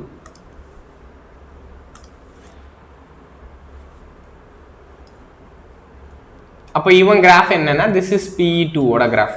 புரியுதா? இந்த கிராஃப் நான் எப்படி வரைகிறேன்னா, பிஃபோர் ஃபால்ட்டோட ரியாக்டன்ஸ் அதிகமாக இருக்கும், மேக்ஸிமம் பவர் அதிகமாக இருக்கும். அடுத்ததா ஃபால்ட்டை கிளியர் பண்ணதுக்கு அப்புறமா வரப்போற மேக்ஸிமம் பவர் தான் அதிகமாக இருக்கும். அதுக்கப்புறம் லாஸ்ட்ல தான் டியூரிங் த ஃபால்ட்டில் இருக்க போற என்னோட மேக்ஸிமம் பவர். கரெக்டா? என்னோட ஆக்சுவல் பவரை பத்தி பேசுறோம். ஆக்சுவல் பவர் வந்து பிஃபோர் ஃபால்ட்டில் தான் நிறைய இருக்கும், டியூரிங் ஃபால்ட்டில் தான் ரொம்ப ரொம்ப கம்மியாக இருக்கும். ஃபால்ட்டை கிளியர் பண்ணதுக்கு அப்புறமா நமக்கு ஆவரேஜா இருக்கும். நீங்க பார்த்து கூட இருப்பீங்க, நான் உங்களுக்கு அதை ஸ்டேட்மெண்ட்டாகவும் சொல்லியிருப்பேன். ஸோ PM1ல வந்து ஆல்மோஸ்ட் 2 பர் யூனிட்டா இருந்துச்சுன்னு வச்சுக்கோங்களேன். PM வந்து 2 பர் யூனிட்டா இருந்தா PM2 வந்து 0.5 பர் யூனிட்டா இருக்கும். PM3 வந்து நமக்கு என்ன தெரிஞ்சிருக்கும்? 1.5 பர் யூனிட்டா இருக்கும். ஓகேங்களா? இதை தான் நான் ட்ரா பண்றேன். அப்போ இந்த மாதிரி ஒரு கிராஃப் கிடைக்குது. ஓகே, இப்போ பார்ப்போம். இப்போ இதோட ஒர்க்கிங்கை நம்ம பார்ப்போம். இப்போ சார் ஜெனரேட்டர் நார்மலாக ஒர்க் பண்ணிட்டு இருக்கா? ஸோ இப்போ ஜெனரேட்டர் நார்மலாக ஒர்க் பண்ணுறப்போ எந்த கிராஃபில் இருப்பான்? Before fault condition. இவன் தானே பிஃபோர் ஃபால்ட்டு. கரெக்டா? பிஃபோர் ஃபால்ட்லேயே என் ஜெனரேட்டர் இங்கே இருக்கும் சார். சி இப்போ எக்ஸாம்பிள் நான் என்ன பண்ணுறேன்னா, திஸ் இஸ் என்னோட ரேட்டட் லோடுன்னு எடுத்துக்கிறேன். ஸோ ரேட்டட் லோடு இந்த பாயிண்ட் எடுத்துக்கிறேன். ஸோ இந்த இடத்துல தான் நம்ம 30 to 40 டிகிரிஸில் தான் நம்ம ஆப்ரேட் பண்ணுவோம். ஸோ கரெக்டாக டெல் நாட். ஓகே, இது என்னோட டெல் நாட்டு. நார்மலாக பிஃபோர் ஃபால்ட் கண்டிஷனில் என்னோட லோடு ஆங்கிள் டெல் நாட்டு. இப்போ சடனாக என்ன ஆகுதுன்னா சார் ஒரு ஃபால்ட் ஆகுது.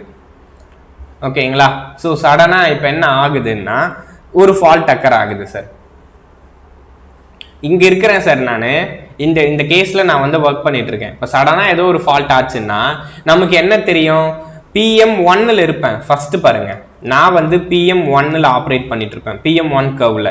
ஸோ ரெண்டாவது டியூரிங் ஃபால்ட் ஆன உடனே நமக்கு என்ன தெரியும்?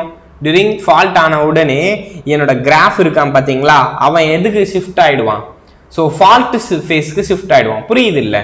நான் பிஃபோர் ஃபால்ட்ன்ற கண்டிஷன்ல இருந்து ஃபால்ட் கண்டிஷனுக்கு ஷிஃப்ட் ஆயிட்டு இருப்பேன். ஓகேங்களா? பிஃபோர் ஃபால்ட்டில் பார்த்தீங்கன்னா PM1. ஓகே, பிஃபோர் ஃபால்ட்டுன்னு கூட எழுதிக்கோங்க. பிஃபோர் ஃபால்ட்டில் நான் எங்கே இருக்கேன்னா PM1ல் இருக்கேன், அதாவது PE1 கர்வ்ல இருக்கேன். Operated at PE1 curve. என்னோட ஆப்ரேட்டிங் பாயிண்ட் எங்கே இருக்குன்னா PE1 கர்வ்ல இருக்கு. அப்போ தேர்ஃபோர் டியூரிங் ஃபால்ட் இப்போ ஃபால்ட் அக்கர் ஆகுது. ஃபால்ட் அக்கர் ஆன உடனே நான் அதே PE1 கர்வ்ல இருப்பேனா அப்படின்னு சொல்லி கேட்டால் கிடையாது. இப்போ சிம்பிள் தான். ஸோ இப்போ ஃபால்ட் அக்கர் ஆன உடனே நமக்கு என்ன தெரியும்? இந்த ஸ்டேட்மெண்ட்ல கொடுத்துருங்க பாருங்க.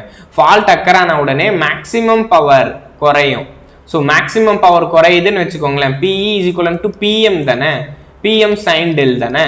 அப்போ இவன் குறைஞ்சான்னா இவன் குறைவானா? அப்போ பாருங்க, அப்போ மேக்ஸிமம் பவர் குறைஞ்ச உடனே ஸோ என்னோட எலக்ட்ரிக் பவரும் குறைஞ்சிருக்கும். நெக்ஸ்ட் ஆக்சலரேஷன் பவர்னா PS - PE. அப்போ டியூரிங் ஃபால்ட்டில் என்ன நடக்கும்னா PA = PS - PE. இப்போ என்னோட எலக்ட்ரிக் பவர் என்ன ஆயிடுச்சு? குறைஞ்சிருச்சு. கரெக்டா? ஏன்னா நமக்கு தெரியும் டியூரிங் ஃபால்ட்டில் மேக்ஸிமம் பவர் குறையும். when மேக்ஸிமம் பவர் குறையுதுன்னா எலக்ட்ரிக் பவரும் குறைஞ்சிரும். அப்போ பாருங்க, ஸோ எலக்ட்ரிக் பவர் குறைஞ்சிச்சா, அப்போ ஸோ என்ன ஆகும் இங்க? இப்போ இங்க எலக்ட்ரிக் பவர் குறைஞ்ச உடனே டெஃபினட்டா இங்க ஆக்சலரேஷன்ஸ் இன்க்ரீஸ் ஆகும். அப்போ ரோட்டார் என்ன பண்ண ஆரம்பிச்சிருக்கும்னா ஆக்சலரேட் ஆகும். அடுத்ததா இப்போ இதே கர்வ்ல தான் இது இருக்குமான்னா கிடையாது, PE1 கர்வ்ல இருக்காது. அது என்ன ஆகும்னா அப்படியே ஷிஃப்ட் ஆக ஆரம்பிக்கும். ஓகேங்களா? ஸோ இந்த இடத்துல அது ஆக்சலரேட் ஆனதுனால இந்த curve is shifted to it is shifted to PE2 curve. So ஏன் PE2 கர்வுக்கு வருது? ஏன்னா PE2ன்றது ஃபால்ட் டியூரேஷனை எக்ஸ்பிரஸ் பண்ணுது. ஸோ கிளியரா? அப்போ என்னோட PE2 கர்வு என்னோட ஃபால்ட் டியூரேஷனை எக்ஸ்பிரஸ் பண்ணுது. அப்போ இங்க இருந்த கர்வ் என்ன பண்ணோம்னா அப்படியே கீழே PE3 கர்வுக்கு வரும். ஓகே, இப்போ பாருங்க, இந்த PE3 கர்வுக்கு வந்துச்சா? ஸோ ஃபால்ட்டில் இருந்த நான் பிஃபோர் ஃபால்ட்டில் இருந்த நான் ஃபால்ட்டுக்கு வந்துட்டேன்னா, ஏன்னா PE2ன்றது ஃபால்ட்டை எக்ஸ்பிரஸ் பண்ணுது. கரெக்டா? PE2ன்றது ஃபால்ட் கண்டிஷனை சொல்லுது. அப்போ இந்த கேஸ்ல ஃபால்ட் கண்டிஷன்ல ஆக்சலரேட்டிங் பவர் இன்க்ரீஸ் ஆகுதுன்னு சொன்னா இங்க பாருங்க. ஸோ இந்த கேஸ்ல ஆக்சலரேட்டிங் பவர் இன்க்ரீஸ் ஆகுது இல்ல, அப்போ என்ன ஆகும்னா இட் ஸ்டார்ட் ஆக்சலரேட்டிங். அப்போ இங்கிருந்த நான் இங்க வந்துடுறேன் ஃபால்ட் ஆன உடனே. ஸோ அடுத்ததா ஸோ எலக்ட்ரிக் பவர் குறைஞ்சதுனால ஆக்சலரேட் ஆகுறேன். அப்போ ஸ்பீடு என்ன ஆகுதுன்னா இன்க்ரீஸ் ஆகுது. ஓகேங்களா? ஸோ கீப் ஆன் இன்க்ரீஸ் ஆகிட்டே போறேன். ஸோ அதுக்கப்புறமா சர்க்கியூட் பிரேக்கர் இந்த ஃபால்ட்டை ட்ரிப் பண்ணிடுது sir. After clearing the fault, so after opening the fault. ஓகேயா? இப்போ மூணாவதா ஃபால்ட்டை நீங்க ஓப்பன் பண்ண உடனே என்ன ஆக ஆரம்பிச்சிருக்கும் சார் நமக்கு? நான் இந்த ஸ்டேட்மெண்ட்லையும் பார்த்துருப்போம்ல. ஸோ இது வந்து பிஃபோர் ஃபால்ட்டு, இவன் during fault. After clearing the ஃபால்ட்னா PE3 தான். அப்போ PE3 நீங்க பார்த்தீங்கன்னா என்ன சார் இருக்கு? So that is PE3. இப்போ பாருங்க, PM3 விட அதிகமான பவர்ல இது ஆப்ரேட் ஆக போகுது. ஓகே, இப்போ என்ன ஆகுதுன்னா முன்ன இருந்த எலக்ட்ரிக் பவரை விட இன்னும் கொஞ்சம் பவர் இன்க்ரீஸ் ஆயிருக்கும். ஓகேங்களா? இப்போ எலக்ட்ரிக் பவர் என்ன ஆகும்னா PA = PS - PE னா எலக்ட்ரிக் பவர் இன்க்ரீஸ் ஆக ஆரம்பிச்சிருக்கும். சிம்பிள் தான், இதை பார்த்து கூட நீங்க சொல்லலாம். இப்போ பாருங்க, PM1 என்ன, PM2 என்ன, PM3 என்ன நான் ஆல்ரெடியே சொல்லியிருக்கேன். அப்போ PM1ன்றது 2 per unit, ஸோ PM2ன்றது 0.5 per unit. அப்புறமா PE3ன்றது அதாவது PM3ன்றது 1.5 per unit. அப்போ முன்ன இருந்த 0.5 per unitல இருந்து என்னோட ஆக்டிவ் பவர் 1.5 per யூனிட்டுக்கு இன்க்ரீஸ் ஆயிருக்கு. கரெக்டா? அப்போ இது என்ன ஆகுது? இன்க்ரீஸ் ஆகுது. அப்போ ஆக்சலரேஷன்ஸ் என்ன ஆக ஆரம்பிக்கும்? குறைய ஆரம்பிக்கும். ஓகேயா? ஸோ இப்போ என்ன நடக்கும்னா ஆக்சலரேஷன்ஸ் குறைய ஆரம்பிக்கும். அடுத்ததா இந்த ஆக்சலரேஷன்ஸ் எங்க போய் ஆக போகுது? இது டிசலரேஷன் சொல்லலாமா? ஸோ இது ஆக்சலரேஷன்னா இது டிசலரேஷன் தானே. இது எதுல ஆகணும்னா PE2 கர்வ்ல ஆகக்கூடாது. அப்படியே இது என்ன பண்ணணும்னா ஷிஃப்ட் ஆக ஆரம்பிச்சிடும். ஸோ PE2ல இருந்த நான் PE3க்கு போயிடுவேன். ஓகே, இப்போ நான் என்ன போயிட்டேன்? PE3க்கு போயிட்டேன்னா இப்போ டெஃபினட்டா இது என்ன பண்ணும்? டிசலரேட் பண்ண ஆரம்பிக்கும். ஏன்னா இந்த கேஸ்ல பிஃபோர் ஃபால்ட்ல இருந்து டியூரிங் ஃபால்ட் அப்போ எலக்ட்ரிக் பவர் குறைஞ்சதுனால ஆக்சலரேட் ஆனேன். ஸோ எப்போ ஆக்சலரேட் ஆச்சுனாலும் அதோட கர்வு அதோட ரெஸ்பெக்டிவ் இதுல மாத்திடுங்க. ஓகேங்களா? PE1லன்னா பிஃபோர் ஃபால்ட்ல, PE2க்கு வந்துடுவான். PE2க்கு வந்த உடனே அவன் என்ன ஆகுறான்னா ஆக்சலரேட் ஆகுறான். ஸோ இப்போ ஃபால்ட்டை கிளியர் பண்ண உடனே இவன் இங்கிருந்து என்ன போயிட்டான்? மேல ரீஜியனுக்கு போயிட்டான். ஸோ இப்போ மேல போயிருந்த அவன் என்ன பண்ண போறான்னா எஸ் டெஃபினட்டா இப்போ என்ன ஆக போறான்னா அவன் டிசலரேட் ஆக போறான். கரெக்டா? இப்போ இவன் மேல போயிட்டான்லப்பா, இப்போ அது என்ன ஆக போகுதுன்னா டிசலரேட் ஆக போகுது.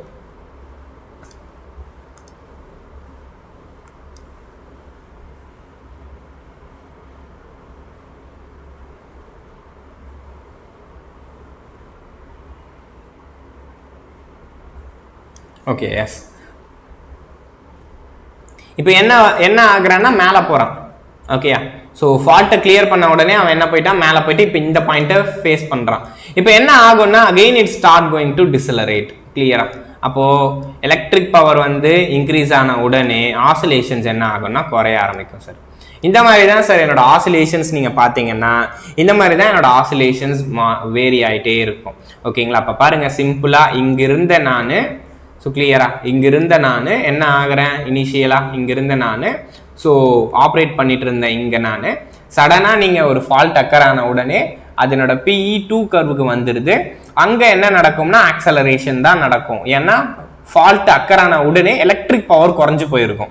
இதை நம்ம சம்மில் கூட பார்த்துருப்போம். டியூரிங் த ஃபால்ட்டி கேஸில் மட்டும் எலக்ட்ரிக் பவர் ரெடியூஸ் ஆக ஆரம்பிச்சிருக்கும்.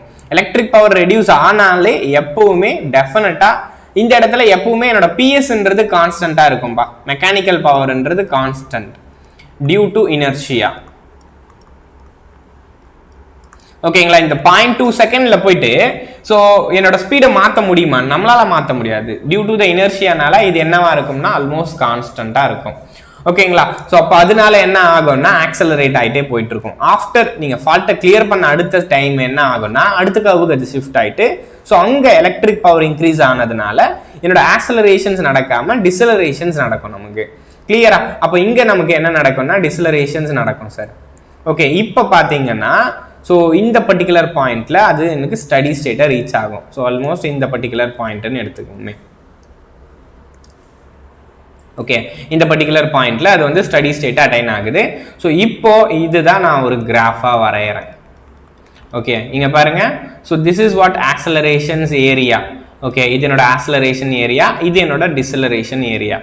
ஆல்மோஸ்ட் இந்த கிராஃபை வரைகிறப்போ நீங்க என்ன பண்ணிக்கோங்கன்னா கொஞ்சம் ஈக்குவலா இருக்கிற மாதிரி கூட வரைஞ்சிக்குங்க. ஓகேங்களா? ஸோ இந்த கிராஃப் வரைகிறப்போ ஸோ கொஞ்சம் ஈக்குவலா இருக்க மாதிரி வரைஞ்சிக்கிட்டீங்கன்னா it will be helpful. Okay, கொஞ்சம் உங்களுக்கு பார்க்கறதுக்கு ஈக்குவலாக இருக்கிற மாதிரி இருந்துச்சுன்னா நல்லாயிருக்கும். ஓகே, இப்போ இந்த ஏரியா, ஸோ அதே மாதிரி இந்த ஏரியா சார்.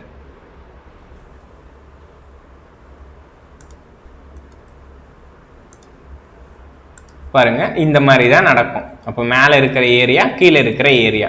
ஸோ வென் இந்த ரெண்டு ஏரியாவுமே சேமா இருந்தாலுமே இங்கே பார்த்தீங்கன்னா மெஷின் அதோட 90 டிகிரியை தாண்டி போய் ஒர்க் பண்ண ஆரம்பிச்சிருச்சு. This is del maximum.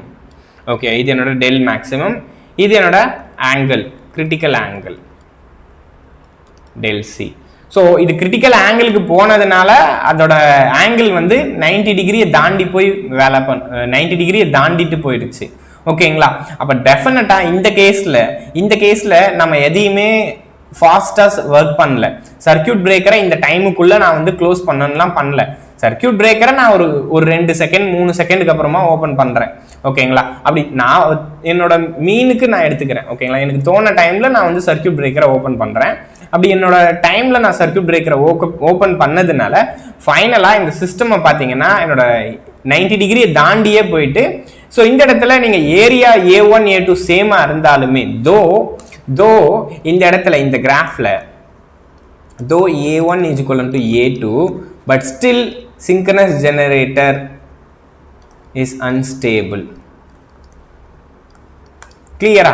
எதனால அப்படின்னு சொல்லி பாத்தீங்கன்னா இந்த இடத்துல பொதுவா நம்ம எப்பவுமே என்ன பார்ப்போம், சரி ஏரியா 1ம் ஏரியா 2ம் சேமா இருந்துச்சுன்னா ஸ்டேபிளா இருக்கும் அப்படின்னு சொல்லி நம்ம பார்த்திருப்போம். ஆனா இந்த கேஸ்ல நீங்க ஏரியா 1யும் ஏரியா 2யும் சேமா இருந்தாலுமே ஸ்டேபிளா இருக்காது. ஸோ ஏன்னா நம்ம வந்து இந்த பர்டிகுலர் டைம்ல இந்த ஃபால்ட்டை வந்து ஓப்பன் பண்ணமான்னு கேட்டால் கிடையாது. ஸோ நம்மளோட குறிப்பிட்ட டைம்ல ஓப்பன் பண்ணாம அதுவா ரேண்டமா ஓப்பன் ஆயிட்டு ஃபைனலா அதுவா ஒரு ஸ்டெடி ஸ்டேட்டை ரீச் ஆகுது. சார் நீங்க ஃபால்ட்டை ஓப்பனே பண்ணாம விட்டாலுமே டெஃபினட்டா அது என்ன ஆகும்னா ஆசிலேட் ஆயிட்டு ஃபைனலா ஒரு பாயிண்ட்டை ரீச் ஆகும்ல. ஸோ அப்படி அதுவா ரீச் ஆன எதை பார்த்தீங்கன்னா ஸ்டேபிளா ரீச் ஆகாது. ஓகேயா? அப்ப இதுல நம்ம என்ன பண்றோம்னா இந்த பர்டிகுலர் டிசி இந்த டெல்சி இருக்கு பாத்தீங்களா, இது லேட் ஆனதுனால தானே இந்த கர்வ் ரைட் சைட்ல போச்சு. இந்த பாயிண்ட் இந்த ஓபன் பண்ண இடம் இருக்குல்லப்பா, இதை ஓபன் பண்ணது நான் இங்க ஓபன் பண்ணதுனால தானே இந்த ஏரியா ரைட் சைடுக்கு போயிருக்கு. ஸோ இதை இயர்லியா நான் ஓபன் பண்ணலாம். ஓகேயா? ஸோ என்னோட இந்த கிரிட்டிக்கல் கிளியரிங் ஆங்கிளுக்கு முன்னாடியே நான் இதை ஓபன் பண்ணேன்னா அப்ப இந்த கிராஃபை நீங்க பாத்தீங்கன்னா இயர்லியரா லெஃப்ட் சைடுக்கு வந்துடும். ஓகே, அப்படி பண்றப்போ இதே கிராஃப் தான் நான் வரைய போறேன். ஸோ இப்போ அதே கிராஃப் என்ன ஆகும்னா இன்னும் இயர்லியரா நமக்கு வரும்.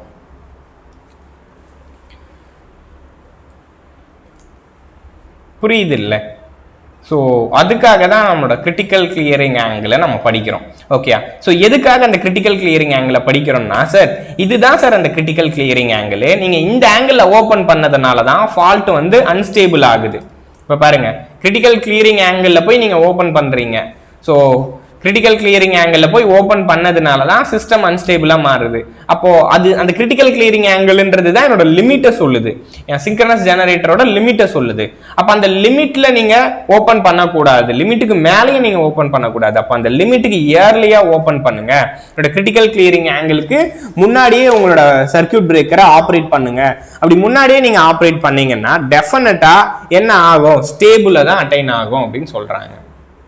ஓகே, இப்போ பாருங்க, ஸோ அதே மாதிரி 3 கிராஃப் எடுத்துக்கலாம்.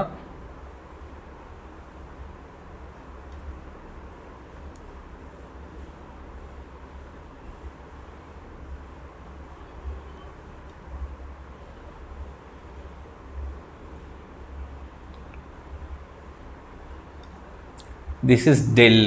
ஓகே, இப்போ இது என்னோட del C னா எக்ஸாம்பிள் del C நான் சொல்றேன். இது 90 டிகிரில தான் இருக்கணும்னு அவசியமே கிடையாது. ஜஸ்ட் நான் டயக்ராம் வரைகிறப்போ del C 90 டிகிரில காமிக்கிறேன். del C இன்னும் இயர்லியா கூட இருக்கும். del Cன்றது சில பாராமீட்டர்ஸ், ஜெனரேட்டர்ஸ்ல இருக்கிற சில பாராமீட்டர்ஸை டிபெண்ட் பண்ணி தான் இருக்கும். அதை நம்ம கண்டுபிடிக்கிறப்ப தெரியும் இந்த del Cன்றது யாரை டிபெண்ட் பண்ணி இருக்கு அப்படின்னு சொல்லிட்டு. எக்ஸாம்பிள் இது del Cன்னு எடுத்துக்கிட்டேன்னா நீங்க அப்போ ஆப்ரேட் பண்ண வேண்டியது என்னன்னா பிஃபோர் த del C. ஓகேயா?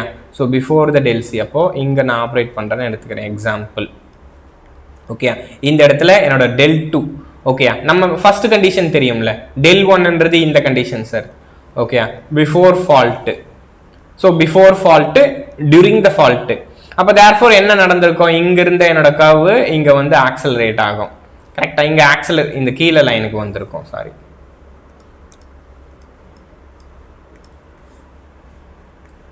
பார்த்தீங்கன்னா இந்த கீழே லைனுக்கு வந்திருக்கும். இங்கிருந்து என்ன நடக்கும்னா ஆக்சலரேட் ஆகும். இப்போ இந்த பாயிண்ட்டுக்கு வந்த உடனே என்ன ஆகும், மேலே லைனுக்கு போயிடும். ஸோ கிளியர், அந்த பாயிண்ட்டுக்கு வந்த உடனே மேலே லைனுக்கு போயிடும். ஸோ இப்போ இந்த மேலே லைன்லேருந்து என்ன நடக்கும், ஆமாம் எஸ், இந்த மேலே லைனில் என்ன ஆகும்னா டிசலரேட் ஆகும். ஸோ கிளியரா டிசலரேட் ஆகும். அப்போ ஃபைனலாக ஜஸ்ட்டு இருங்க ஒரு நிமிஷம், del 2வா இந்த கர்வு ஒன்று நான் கிளியராக வரைகிறேன்.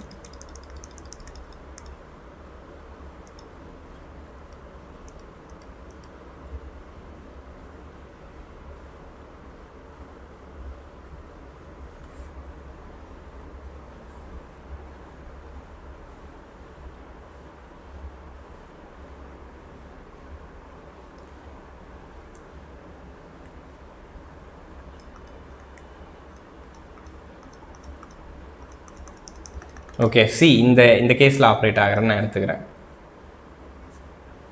this is del 1. ஸோ அப்படியே ஃபர்தராக இது என்ன ஆகும்னா del 2க்கு வரும். del 2க்கு வந்துச்சுன்னா என்னோட ஏரியா எப்படி வரும்னா, இதோட ஏரியாவை மட்டும் நான் ட்ரா பண்ணுறேன். ஸோ இதோட ஏரியா எப்படி இருக்கும்னா,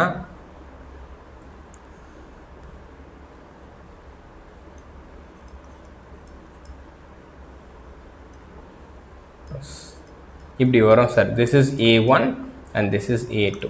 ஸோ ஏன்னா என்னோட ஃபால்ட்டு நான் வந்து ஓப்பன் பண்ணுறேன்ல, கிளியர் பண்ணுறேன். இந்த கேஸ் 2 நம்ம ஃபால்ட்டை ஓப்பன் பண்ணுறோம்ல கேஸ் 2க்கு அப்புறமா, அதாவது என்னோட கேஸ் 2ல என்னன்னா ஃபால்ட் ஆகுதுப்பா.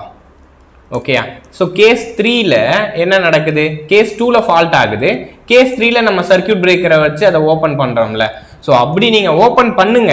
ஸோ ஓப்பன் பண்ணுறத என்னோட கிரிட்டிக்கல் கிளியரிங் ஆங்கிளை கண்டுபிடிச்சு அதுக்கு முன்னாடி ஓப்பன் பண்ணிங்கன்னா என்னோட கர்வ்ன்றது என்னவா இருக்கும்னா இந்த இந்த ஆங்கிளில் தான் இருக்கும். அதோட ஏரியாவும் சேமாக இருக்கும். அட் த சேம் டைம் இது ஸ்டேபிளாகவும் இருக்கும். ஓகேங்களா? ஸ்டேபிளாகவும் இருக்கும். ஸோ எப்போன்னா the fault clearing angle should be less than the critical clearing angle இருக்கணும். எப்போ ஸ்டேபிள்னா when the fault clearing angle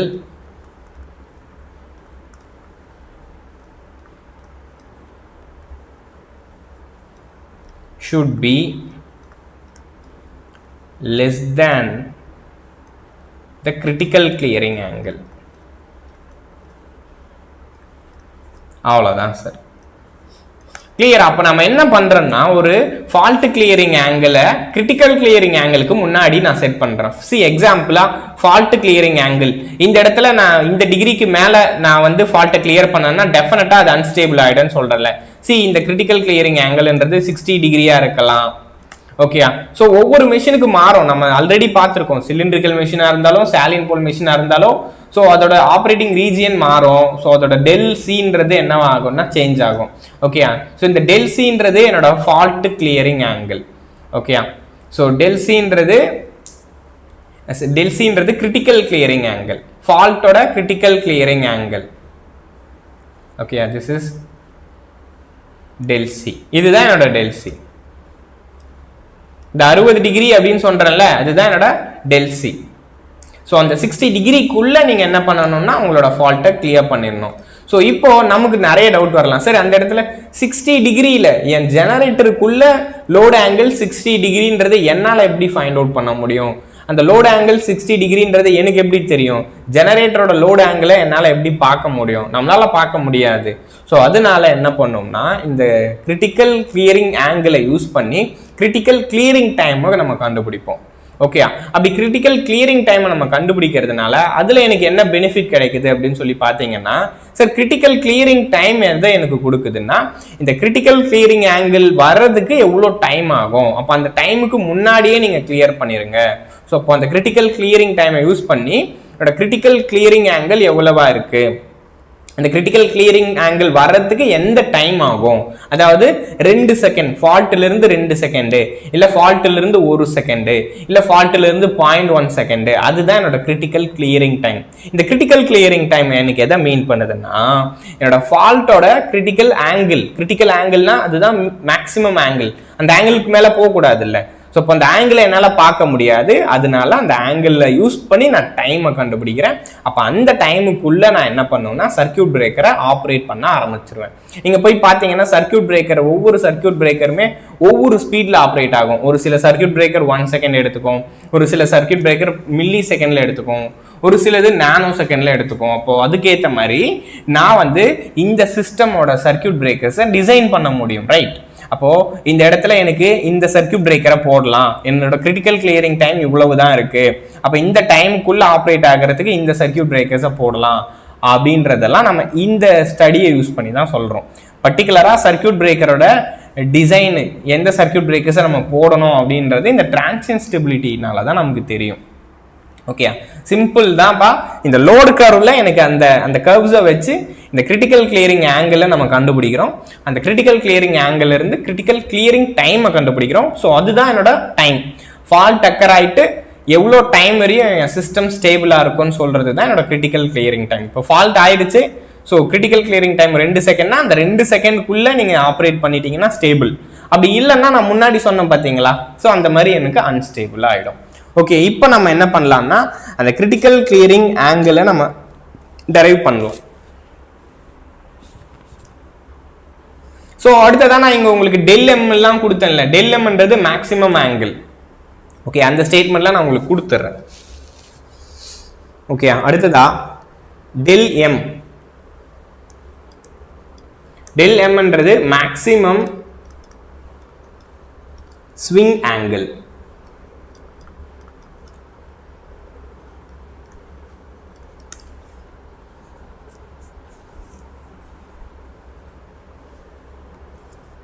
அதுக்கு அடுத்ததா next del C, critical fault clearing angle.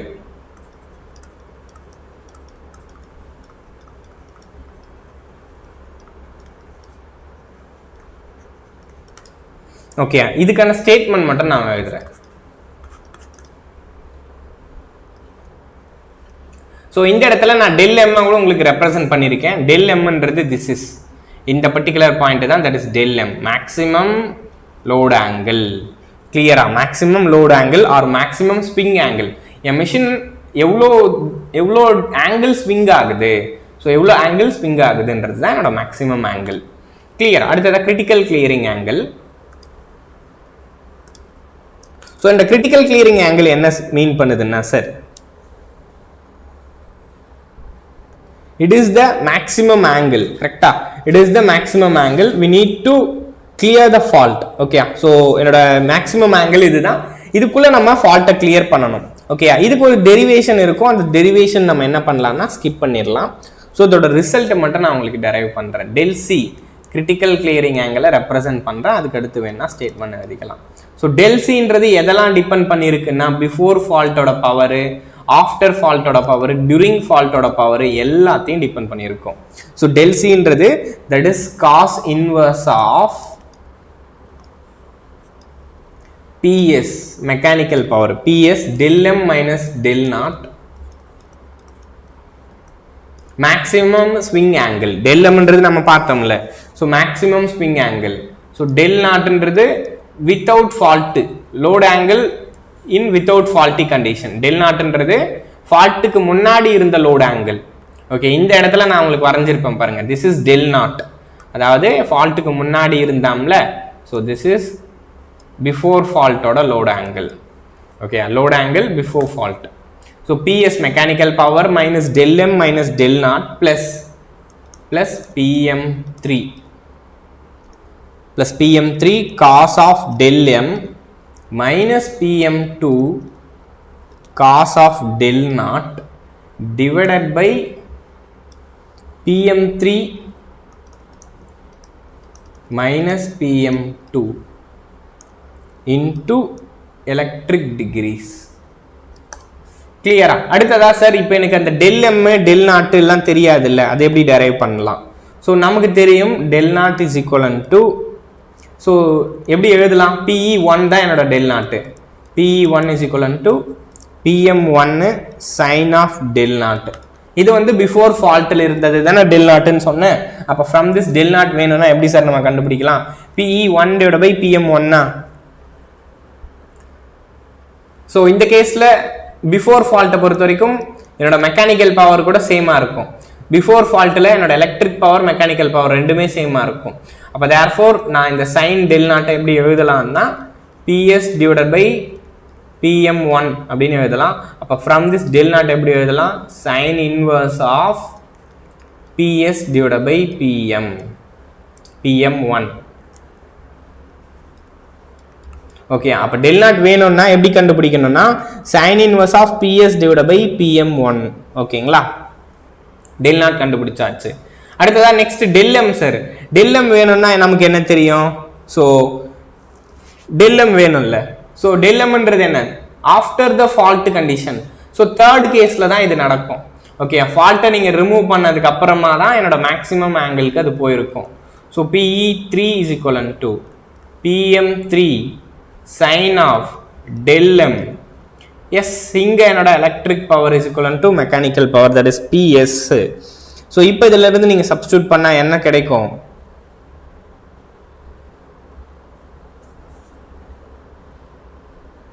so from this இதில நம்ம சப்ஸ்டிட்யூட் பண்றப்போ with respect to PE3 க்கு தான் PM3 க்கு தான் கிடைக்கும். ஸோ அந்த PM3 நம்ம ஃபர்தராக சேஞ்ச் பண்ணணும். அப்படி சேஞ்ச் பண்ணால் ஃபைனல் ரிசல்ட் நமக்கு இது வரும். ஓகேங்களா, இதுலேயும் சின்ன ஒரு டெரிவேஷன் இருக்கும். ஸோ அந்த டெரிவேஷன் பார்ட்டை நம்ம என்ன பண்ணிக்கலாம்னா ஸ்கிப் பண்ணிக்கலாம். So del m is equivalent to 180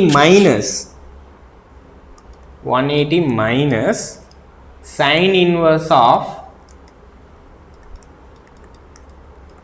PS divided by PM3 electric degree. அவ்வளவுதான் சார். ஸோ இது என்னோட கிரிட்டிக்கல் கிளியரிங் ஆங்கிள். ஓகே, இதுதான் என்னோட critical clearing angle.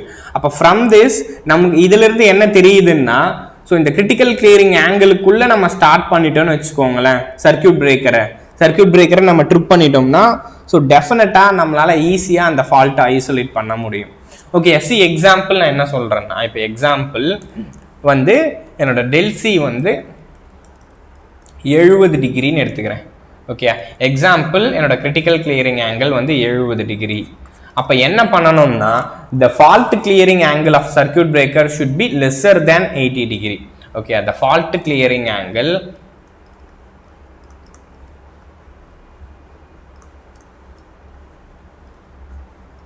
of circuit breaker. So அதாவது சர்க்கியூட் பிரேக்கரை நம்ம ஆப்ரேட் பண்ணுவோம். ஸோ சர்க்கியூட் பிரேக்கரை செட் பண்ணுவோம். 20 டிகிரியில் நீ வந்த உடனே ஆப்ரேட் ஆகு, இல்லை 30 டிகிரி வந்த உடனே ஆப்ரேட் ஆகுன்றதை நம்ம செட் பண்ணுவோம். அப்படி செட் பண்ண போகிற என்னோட அந்த ஆங்கிள்ன்றது, ஃபால்ட் கிளியரிங் ஆங்கிள்ன்றது should be lesser than the critical clearing angle இருக்கணும். The fault clearing angle of circuit breaker should be lesser than 70 degrees. ஓகேங்களா, lesser than 70 degrees. So stable synchronous motion. So it becomes stable. Okay, அப்படின்னு கூட எழுதிக்கோங்க. So it is maintained in stable also. So it is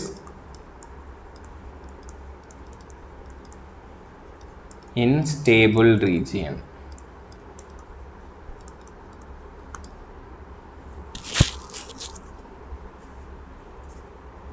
ஓகேங்களா, எப்பவுமே என்னோட fault clearing angle of circuit breaker should be lesser than the critical clearing ஆங்கிளாக இருக்கணும். Okay, இது நோட்டாக எழுதிக்கோங்க. ஸோ அப்போ தான் ஸ்டேபிளாக இருக்க முடியும் சார். புரியுதா? இது சிம்பிள் தான்ப்பா. இந்த இடத்துல நம்ம அனாலிசிஸ் கூட புரியலன்னா கூட நத்திங் ராங். இப்போ என்ன சொல்ல வரேன்னா, ஸோ ஒவ்வொரு மிஷின்லேயுமே ஒரு ஃபால்ட் கிளியரிங் ஆங்கிள்ன்றது இருக்கும். ஓகேயா, ஸோ அந்த ஆங்கிளுக்குள்ள நீங்கள் ஃபால்ட்டை கிளியர் பண்ணிட்டீங்கன்னா உங்களோட ஆசிலேஷன் சஸ்டைன்டு ஸ்டேபிளான ஆசிலேஷனாக இருக்கும். ஸோ ஒருவேளை நீங்கள் இந்த 70 டிகிரிக்கு மேலே கண்ட்ரோல் பண்ணுறீங்க, சர்க்கியூட் பிரேக்கரை ட்ரிப் பண்ணுறீங்கன்னா அப்போ நம்மளால கண்ட்ரோல் பண்ண முடியாது. கண்டிப்பாக மிஷின் என்ன ஆகிடும்னா அன்ஸ்டேபிள் ஆகிடும். ஓகேங்களா, அதுதான் சொல்கிறேன். The fault clearing angle of circuit breaker should be less than the critical clearing angle.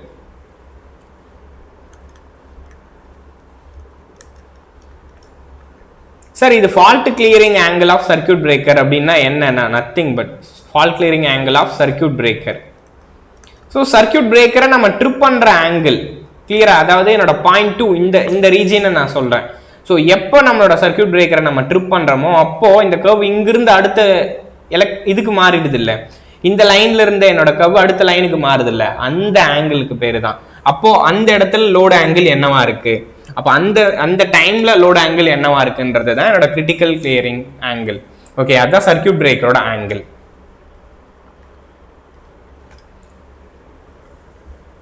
புரியுதுல்லப்பா? நீங்க என்னோட சர்க்கியூட் பிரேக்கரை நம்ம ட்ரிப் பண்றோம், ஃபால்ட்டி ஃபேஸ் இருக்குல்ல, அந்த ஃபால்ட்டி ஃபேஸை நம்ம ட்ரிப் பண்ணி விட்டுடுறோம்.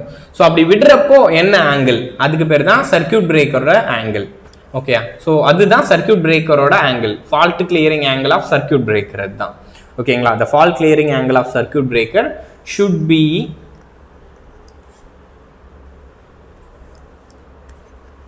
less than critical fault clearing angle.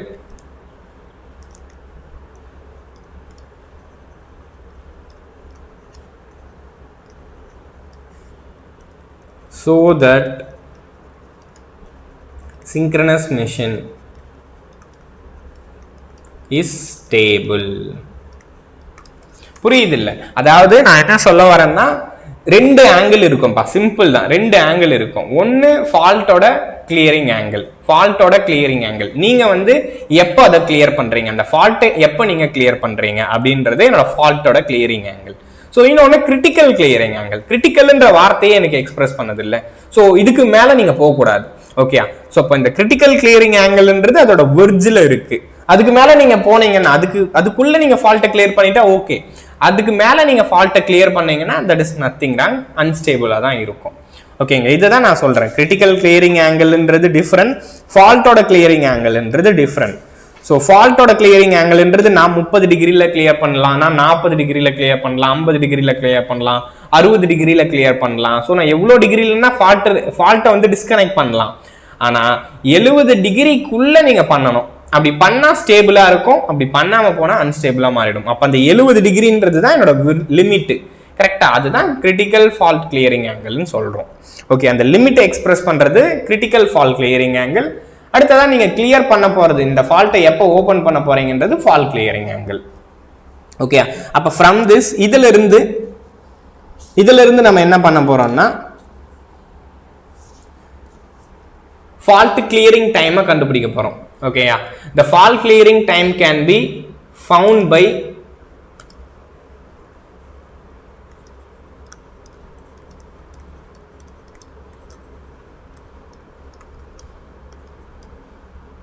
so இந்த critical clearing angle இருந்து critical clearing time நம்ம கண்டுபிடிக்க போறோம். the critical clearing time இப்போ அப்ப angle சொன்னோம்ல, இப்போ critical clearing time, that is TC. okay, the critical clearing time can be found by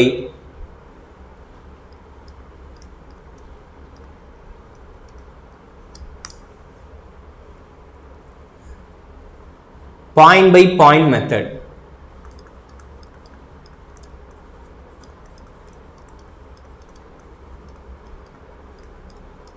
ஓகேங்களா? இப்போ நம்ம ஈக்குவல் ஏரியா கிரைட்டீரியாவை வச்சு இந்த டெல்சி வரைக்கும் நம்மளால கண்டுபிடிக்க முடியும். ஸோ இந்த change in critical clearing angle நம்ம பார்த்தோம்லப்பா, இந்த கிரிட்டிக்கல் கிளியரிங் ஆங்கிள் வரைக்கும் ஈக்குவல் ஏரியா கிரைட்டீரியாவை வச்சு நம்மளால ஃபைண்ட் அவுட் பண்ண முடிஞ்சிச்சு. ஆனால் ஃபால்ட் கிளியரிங் டைமை பொறுத்த வரைக்கும் ஸோ நமக்கு என்னோட பாயிண்ட் பை பாயிண்ட் மெத்தடில் தான் ஃபைண்ட் அவுட் பண்ண முடியும். ஸோ நான் ஆல்ரெடி சொல்லியிருந்தேன், ரெண்டு மெத்தட் இருக்கு. ஒன்று நமக்கு ரெண்டு மெத்தட் இருக்குப்பா. ஸோ ஒன்று ஈக்குவல் ஏரியா கிரைட்டீரியான்ற ஒரு மெத்தடு, அடுத்ததான் point by point method. So equal area கிரைட்டீரியாவை யூஸ் பண்ணி என்னால் கிரிட்டிக்கல் கிளியரிங் ஆங்கிளை மட்டும் கண்டுபிடிக்க முடியுது.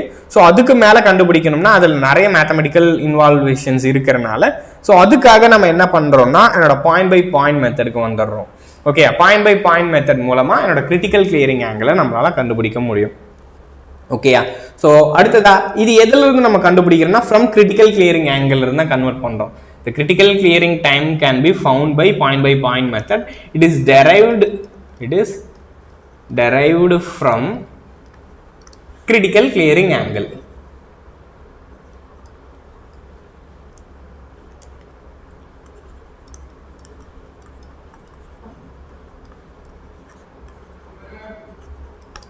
ஓகேயா? என்னோட கிரிட்டிக்கல் கிளியரிங் ஆங்கிள் இருந்து தான் இதையும் நம்ம டெரைவ் பண்றோம். சரி, ஓகேங்களா? இப்போ புரியுதா? நெக்ஸ்ட் இது எப்படி டெரைவ் பண்றேன்னு நான் சொல்றேன். m d square del divided by dt square is equal to pa அப்படின்னு சொன்னோமா. அடுத்ததா இதையும் எப்படி எழுதியிருப்போம்? paவை இங்க கீழே எழுதிக்கலாமா, mன்னு எழுதிக்கலாமா. அடுத்து நெக்ஸ்ட் நம்ம இதை என்ன பண்ணியிருப்போம்? ஒன் டைம் இன்டெகிரல் பண்ணியிருப்போமா. சரி, ஒரு டைம் இன்டெகிரல் பண்ணா நமக்கு என்ன கிடைக்கும்? d del divided by dt, that is PA by M T divided by 2 அப்படின்னு சொல்லி கிடைச்சிருக்குமா? கரெக்டா? ஸோ அடுத்ததான் நெக்ஸ்ட் இதுக்கு இனிஷியல் கண்டிஷன்ஸ் வந்திருக்கும். இனிஷியல் கண்டிஷன்ஸை நம்ம அஷ்யூம் பண்ணுறதை விட்டுட்டோம். ஓகேங்களா? அடுத்த முறை திரும்பவும் இதை இன்டெகிரல் பண்ணுறப்ப என்ன கிடைக்கும்? நமக்கு டெல் கிடைக்குமா? So del is equal to என்ன கிடைக்கும்? திரும்பவும் PA. ஓகே, இந்த கேஸில் நமக்கு என்ன கிடைக்கும்? PA தானே கிடைக்கும். So PA divided by M. அடுத்ததா டி ஸ்கொயர். ஸோ கிளியரா? ஸோ இப்போ எனக்கு என்ன கிடைக்கும்? ஃபர்ஸ்ட் டி கிடைச்சிருக்கும், இங்கே டி பை 2 கிடைச்சிருக்காது, ஃபர்ஸ்ட் டி கிடைச்சிருக்கும். ஃபர்ஸ்ட் ஒரு முறை நம்ம இன்டெகிரல் பண்ணுறப்ப இங்கே டி தான் கிடைச்சிருக்கும். அடுத்ததாக தான் டி ஸ்கொயர் டிவைட் பை 2 கிடைச்சிருக்கும். ஸோ கிளியரா? அப்போ del is equal to P T square divide by 2m அப்படின்னு சொல்லி நமக்கு எக்ஸ்பிரஷன் கிடைச்சிருக்கும். அகைன் திரும்பவும் ஒரு கான்ஸ்டன்ட் b நமக்கு ஆட் ஆகும்.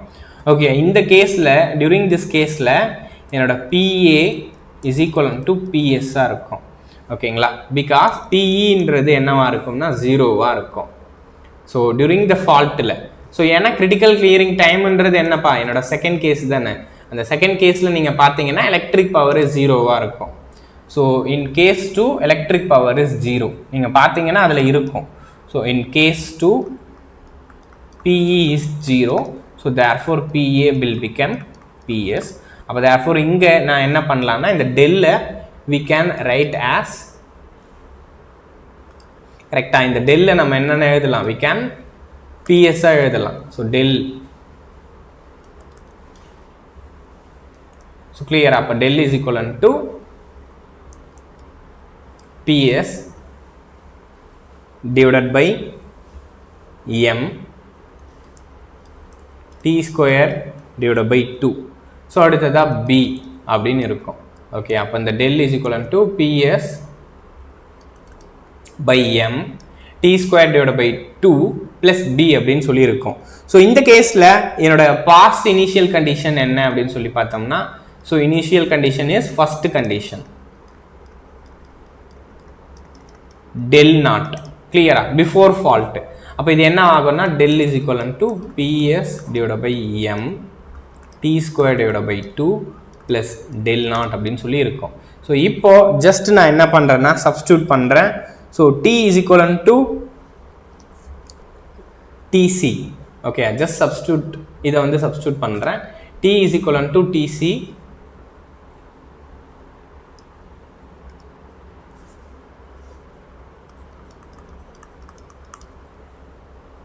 கரெக்டா. T is ஈக்குவலன் to TC. அடுத்ததான் next del is ஈக்குவலன் to del சின்னு சப்ஸ்டியூட் பண்ணுறேன். T-யை TC-ஆகவும் டெல்லை டெல் C-ஆகவும் சப்ஸ்டியூட் பண்ணால் என்ன சார் வருது? ஸோ இந்த இடத்துல டெல் C, ஸோ இந்த இடத்துல PS பை M TCயோட whole square divide by 2 plus அந்த டெல் நாட் இந்த சைடுக்கு வந்துச்சுன்னா மைனஸ் டெல் நாட்டாக மாறிடுது. Del C minus del naught, கிளியரா. அடுத்ததான் நெக்ஸ்ட் என்ன சார் பண்ணுறேன், இது எல்லாமே அப்படியே மல்டிப்ளை பண்ணிக்கிறேன்.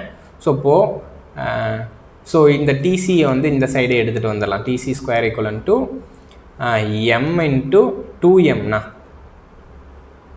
That is 2M into divide by PS, கிளியரா, டிவைட் பை PS. ஸோ இது அப்புறமா கூட எழுதிக்கலாம். அடுத்ததான் இங்கே என்ன இருக்குது, del C minus del naught divide by PS. இப்போ ஸ்கொயர் இருக்கா, அந்த ஸ்கொயரை ரிமூவ் பண்ணோன்னா ரூட் எடுக்கலாமா? Yes, we can take root. அப்போ TC critical clearing time is equivalent to square root of 2M del C minus del naught divided by PS. It is in seconds. கிளியரா, அவ்வளவுதான் sir. அப்போது இந்த ஃபார்முலாவை use பண்ணி நம்மளால் என்ன பண்ண முடியும்னா இந்த கிரிட்டிக்கல் கிளியரிங் டைமை ஃபைண்ட் அவுட் பண்ண முடியும். அப்போ இந்த கிரிட்டிக்கல் கிளியரிங் டைம் வந்து 5 செகண்டு இல்லை 2 செகண்டு இல்லை 3 செகண்டு நமக்கு கிடைக்கும்ல. ஸோ அந்த டைமை யூஸ் பண்ணி நான் வந்து என்னோட சர்க்கியூட் பிரேக்கரை டிசைன் பண்ணுவேன் by using this critical clearing time. ஓகேங்களா, so by using this critical clearing time நம்ம சர்க்கியூட் பிரேக்கரை நம்ம டிசைன் பண்ணுறோம். By using this TC we design circuit breaker.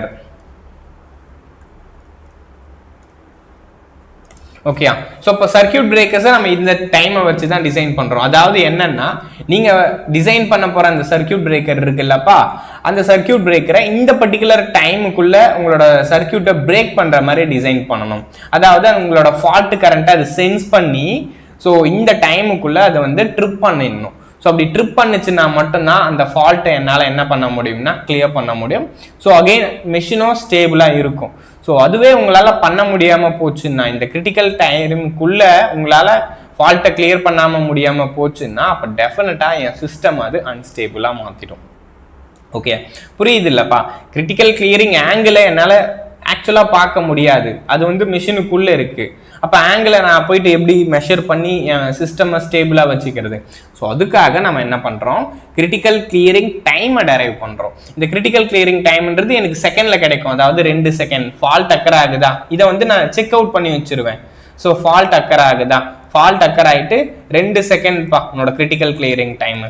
அப்போ இந்த 2 செகண்ட்குள்ளே உங்களோட ஃபால்ட்டை நீங்கள் வந்து கிளியர் பண்ணிடணும். அதுக்குள்ளே உங்களோட ரிலே காயில் இந்த சர்க்கியூட் பிரேக்கர் எல்லாமே ஒர்க் பண்ண ஆரம்பிச்சிடணும். அதை நீங்கள் டிசைன் பண்ணுறதுக்கு இந்த டைம் ரொம்ப முக்கியம் இல்லை. ஏன்னா சர்க்கியூட் பிரேக்கர்ன்றது ஜஸ்ட் சர்க்கியூட்டை ஓப்பன் பண்ணுறதுக்காக மட்டும் நம்ம டிசைன் பண்ணல. இந்த மாதிரி ஃபால்ட்டி கேஸில் என் பவர் சிஸ்டமை ஸ்டேபிளாக வச்சுக்கிறதுக்கும் என்னோட சர்க்கியூட் பிரேக்கரோட டிசைன் ரொம்ப முக்கியம். கரெக்டா? அப்போ அது வந்து ப்ராப்பராக ட்ரிப் பண்ணணும். அப்படி ப்ராப்பராக ட்ரிப் பண்ணாதான் என்னோட பவர் சிஸ்டமோட சிங்க்ரனஸ் ஜெனரேட்டரோட ஸ்டெபிலிட்டியை அதை அஃபெக்ட் பண்ணாது. அப்போ அதுக்காக என்னோட இந்த கிரிட்டிக்கல் கிளியரிங் டைம்ன்றது ரொம்ப ரொம்ப முக்கியம். ஸோ அதை எப்படி டெரைவ் பண்ணுறோம்னா del C minus del naught by PS 2m mன்றது நம்ம பார்த்துட்டோம். ஸோ அடுத்ததா நெக்ஸ்ட் இந்த del C del naught எப்படி டெரைவ் பண்ணுறதுன்னு நான் உங்களுக்கு சொல்லியிருக்கேன். ஸோ கரெக்டாக del C இப்படி தான் நம்ம கண்டுபிடிக்கணும். இதுக்கு தனியாக இருக்கும். அடுத்ததா del naught-ஓட ரெப்ரசன்டேஷன்ஸ் தனி. கிளியரா? ஸோ ஜஸ்ட் அபோவ் இந்த ஃபார்முலாஸை யூஸ் பண்ணி ஸோ என்னோட சர்க்கியூட் பிரேக்கரை நான் எவ்வளவு டைமுக்குள்ளே ட்ரிப் பண்ணணும் அப்படின்றத கண்டுபிடிச்சிட்டேன். ஓகேங்களா? இதுதான் ஃபைனலாக அப்போ இது வரைக்கும் நம்ம பண்ணது. ஓகே, அப்போ என்னதெல்லாம் தெரிஞ்சிச்சுன்னா சர்க்கியூட் பிரேக்கரை எந்த டைமுக்குள்ளே நம்ம ட்ரிப் பண்ணிடணும் அப்படின்றது எனக்கு தெரிஞ்சிருச்சு. At the same time so அந்த லோட் ஆங்கிள் எது வரைக்கும் நமக்கு போகுது, ஸோ இந்த லோட் ஆங்கிள் எது வரைக்கும் நம்மளால் அக்செப்ட் பண்ணிக்க முடியும், அடுத்ததான் இதோட சேஞ்ச் இன் ஸ்பீடு என்ன, அடுத்ததா அதோட சேஞ்ச் இன் லோட் ஆங்கிள் என்ன, அந்த மாதிரி எல்லா பேராமீட்டரையும் இந்த டிரான்சியன்ட் ஸ்டெபிலிட்டின்ற ஒரு டாபிக்ல நம்ம ஃபுல்லா படிச்சிட்டோம். ஓகே, ஸோ இப்போ இந்த பிரச்சனை புரியுது இல்லப்பா? ஸோ இப்போ இதுல வந்து என்னோட கிரிட்டிக்கல் கிளியரிங் டைம் தான் ரொம்ப ரொம்ப முக்கியம். By using this critical clearing டைமை வச்சு தான் நம்ம ஃபால்ட்டை என்ன பண்ண போறோம்னா ட்ரிப் பண்ண போறோம் வித்தவுட் லூசிங் த சிங்க்ரனைசேஷன்.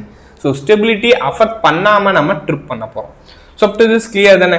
இன்னும் இதில் இம்ப்ரூவ்மெண்ட் டெக்னிக்ஸ் தான் இருக்குப்பா. அதில் வேணா நம்ம நாளைக்கு பார்த்துக்கலாம். அப் டு திஸ் இது வரைக்கும் உங்களுக்கு எந்த டவுட்டும் இருக்காதுன்னு நம்புறேன். ஜஸ்ட் இது ஒரு ஸ்டடி தான்ப்பா. இந்த கிரிட்டிக்கல் கிளியரிங் டைமை கண்டுபிடிக்கிறதுக்காக கிரிட்டிக்கல் கிளியரிங் ஆங்கிளை நம்ம கண்டுபிடிக்கணும். ஸோ கிரிட்டிக்கல் கிளியரிங் ஆங்கிளை மட்டும் வச்சு நம்மளால சர்க்கியூட் பிரேக்கர் ஆப்ரேட் பண்ண முடியாது இல்லை, அதுக்காக அதிலிருந்து கிரிட்டிக்கல் கிளியரிங் டைமை கண்டுபிடிக்கிறோம். ஸோ கிரிட்டிக்கல் கிளியரிங் டைமுக்குள்ளே நீங்கள் ஃபால்ட்டை வந்து ட்ரிப் பண்ணிட்டீங்கன்னா ஈஸியாக மெஷினை சிங்க்ரனைஸ்டாக மெயின்டைன் பண்ணிக்க முடியும். ஸோ ஃபர்தராக அடுத்ததாக இதோட ஸ்டெபிலிட்டியை நம்ம இப்போ இந்த ஸ்டெபிலிட்டி எப்படி நம்ம மெயின்டைன் பண்ணலான்றதை நாளைக்கு நான் சொல்கிறேன். எப்படி இம்ப்ரூவ் பண்ணலாம். ஓகேங்களா? இதை யூஸ் பண்ணி என்னென்னலாம் நம்ம ஸ்டடி பண்ணோன்றதை பார்த்துட்டோம். ஸோ இது எப்படி இம்ப்ரூவ் பண்ணுறதுன்றதை நம்ம நாளைக்கு பார்க்கலாம். ஓகேங்களா? உங்களுக்கு எதனா டவுட் இருந்துச்சுன்னா கண்டிப்பாக கமெண்ட் பண்ணுங்கப்பா. ஸோ ஜஸ்ட் இந்த ஏரியாவை பொறுத்த வரைக்கும் கொஞ்சம் கன்ஃபியூசிங்காக தான் இருக்கும். பட் இருந்தாலும் இதோட ஓரல் ஸ்டோரியாச்சும் உங்களுக்கு தெரிஞ்சுக்குங்க. ஓரல் ஸ்டோரியாச்சும் ரொம்ப ரொம்ப முக்கியம். அது தெரிஞ்சிச்சுனாலே நம்மளால ஈஸியாக ஃபைனலாக ஆன்சரை சொல்லிட முடியும். ஓகே,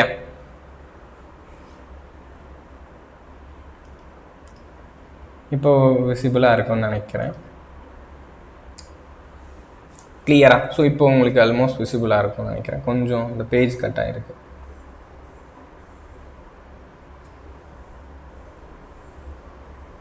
ஸோ ஓகேயா? ஸோ ரிமைனிங் நம்ம நாளைக்கு பார்ப்போமா? ஓகேப்பா. ஸோ ரிமைனிங் நம்ம நாளைக்கு செஷனில் பார்க்கலாம்.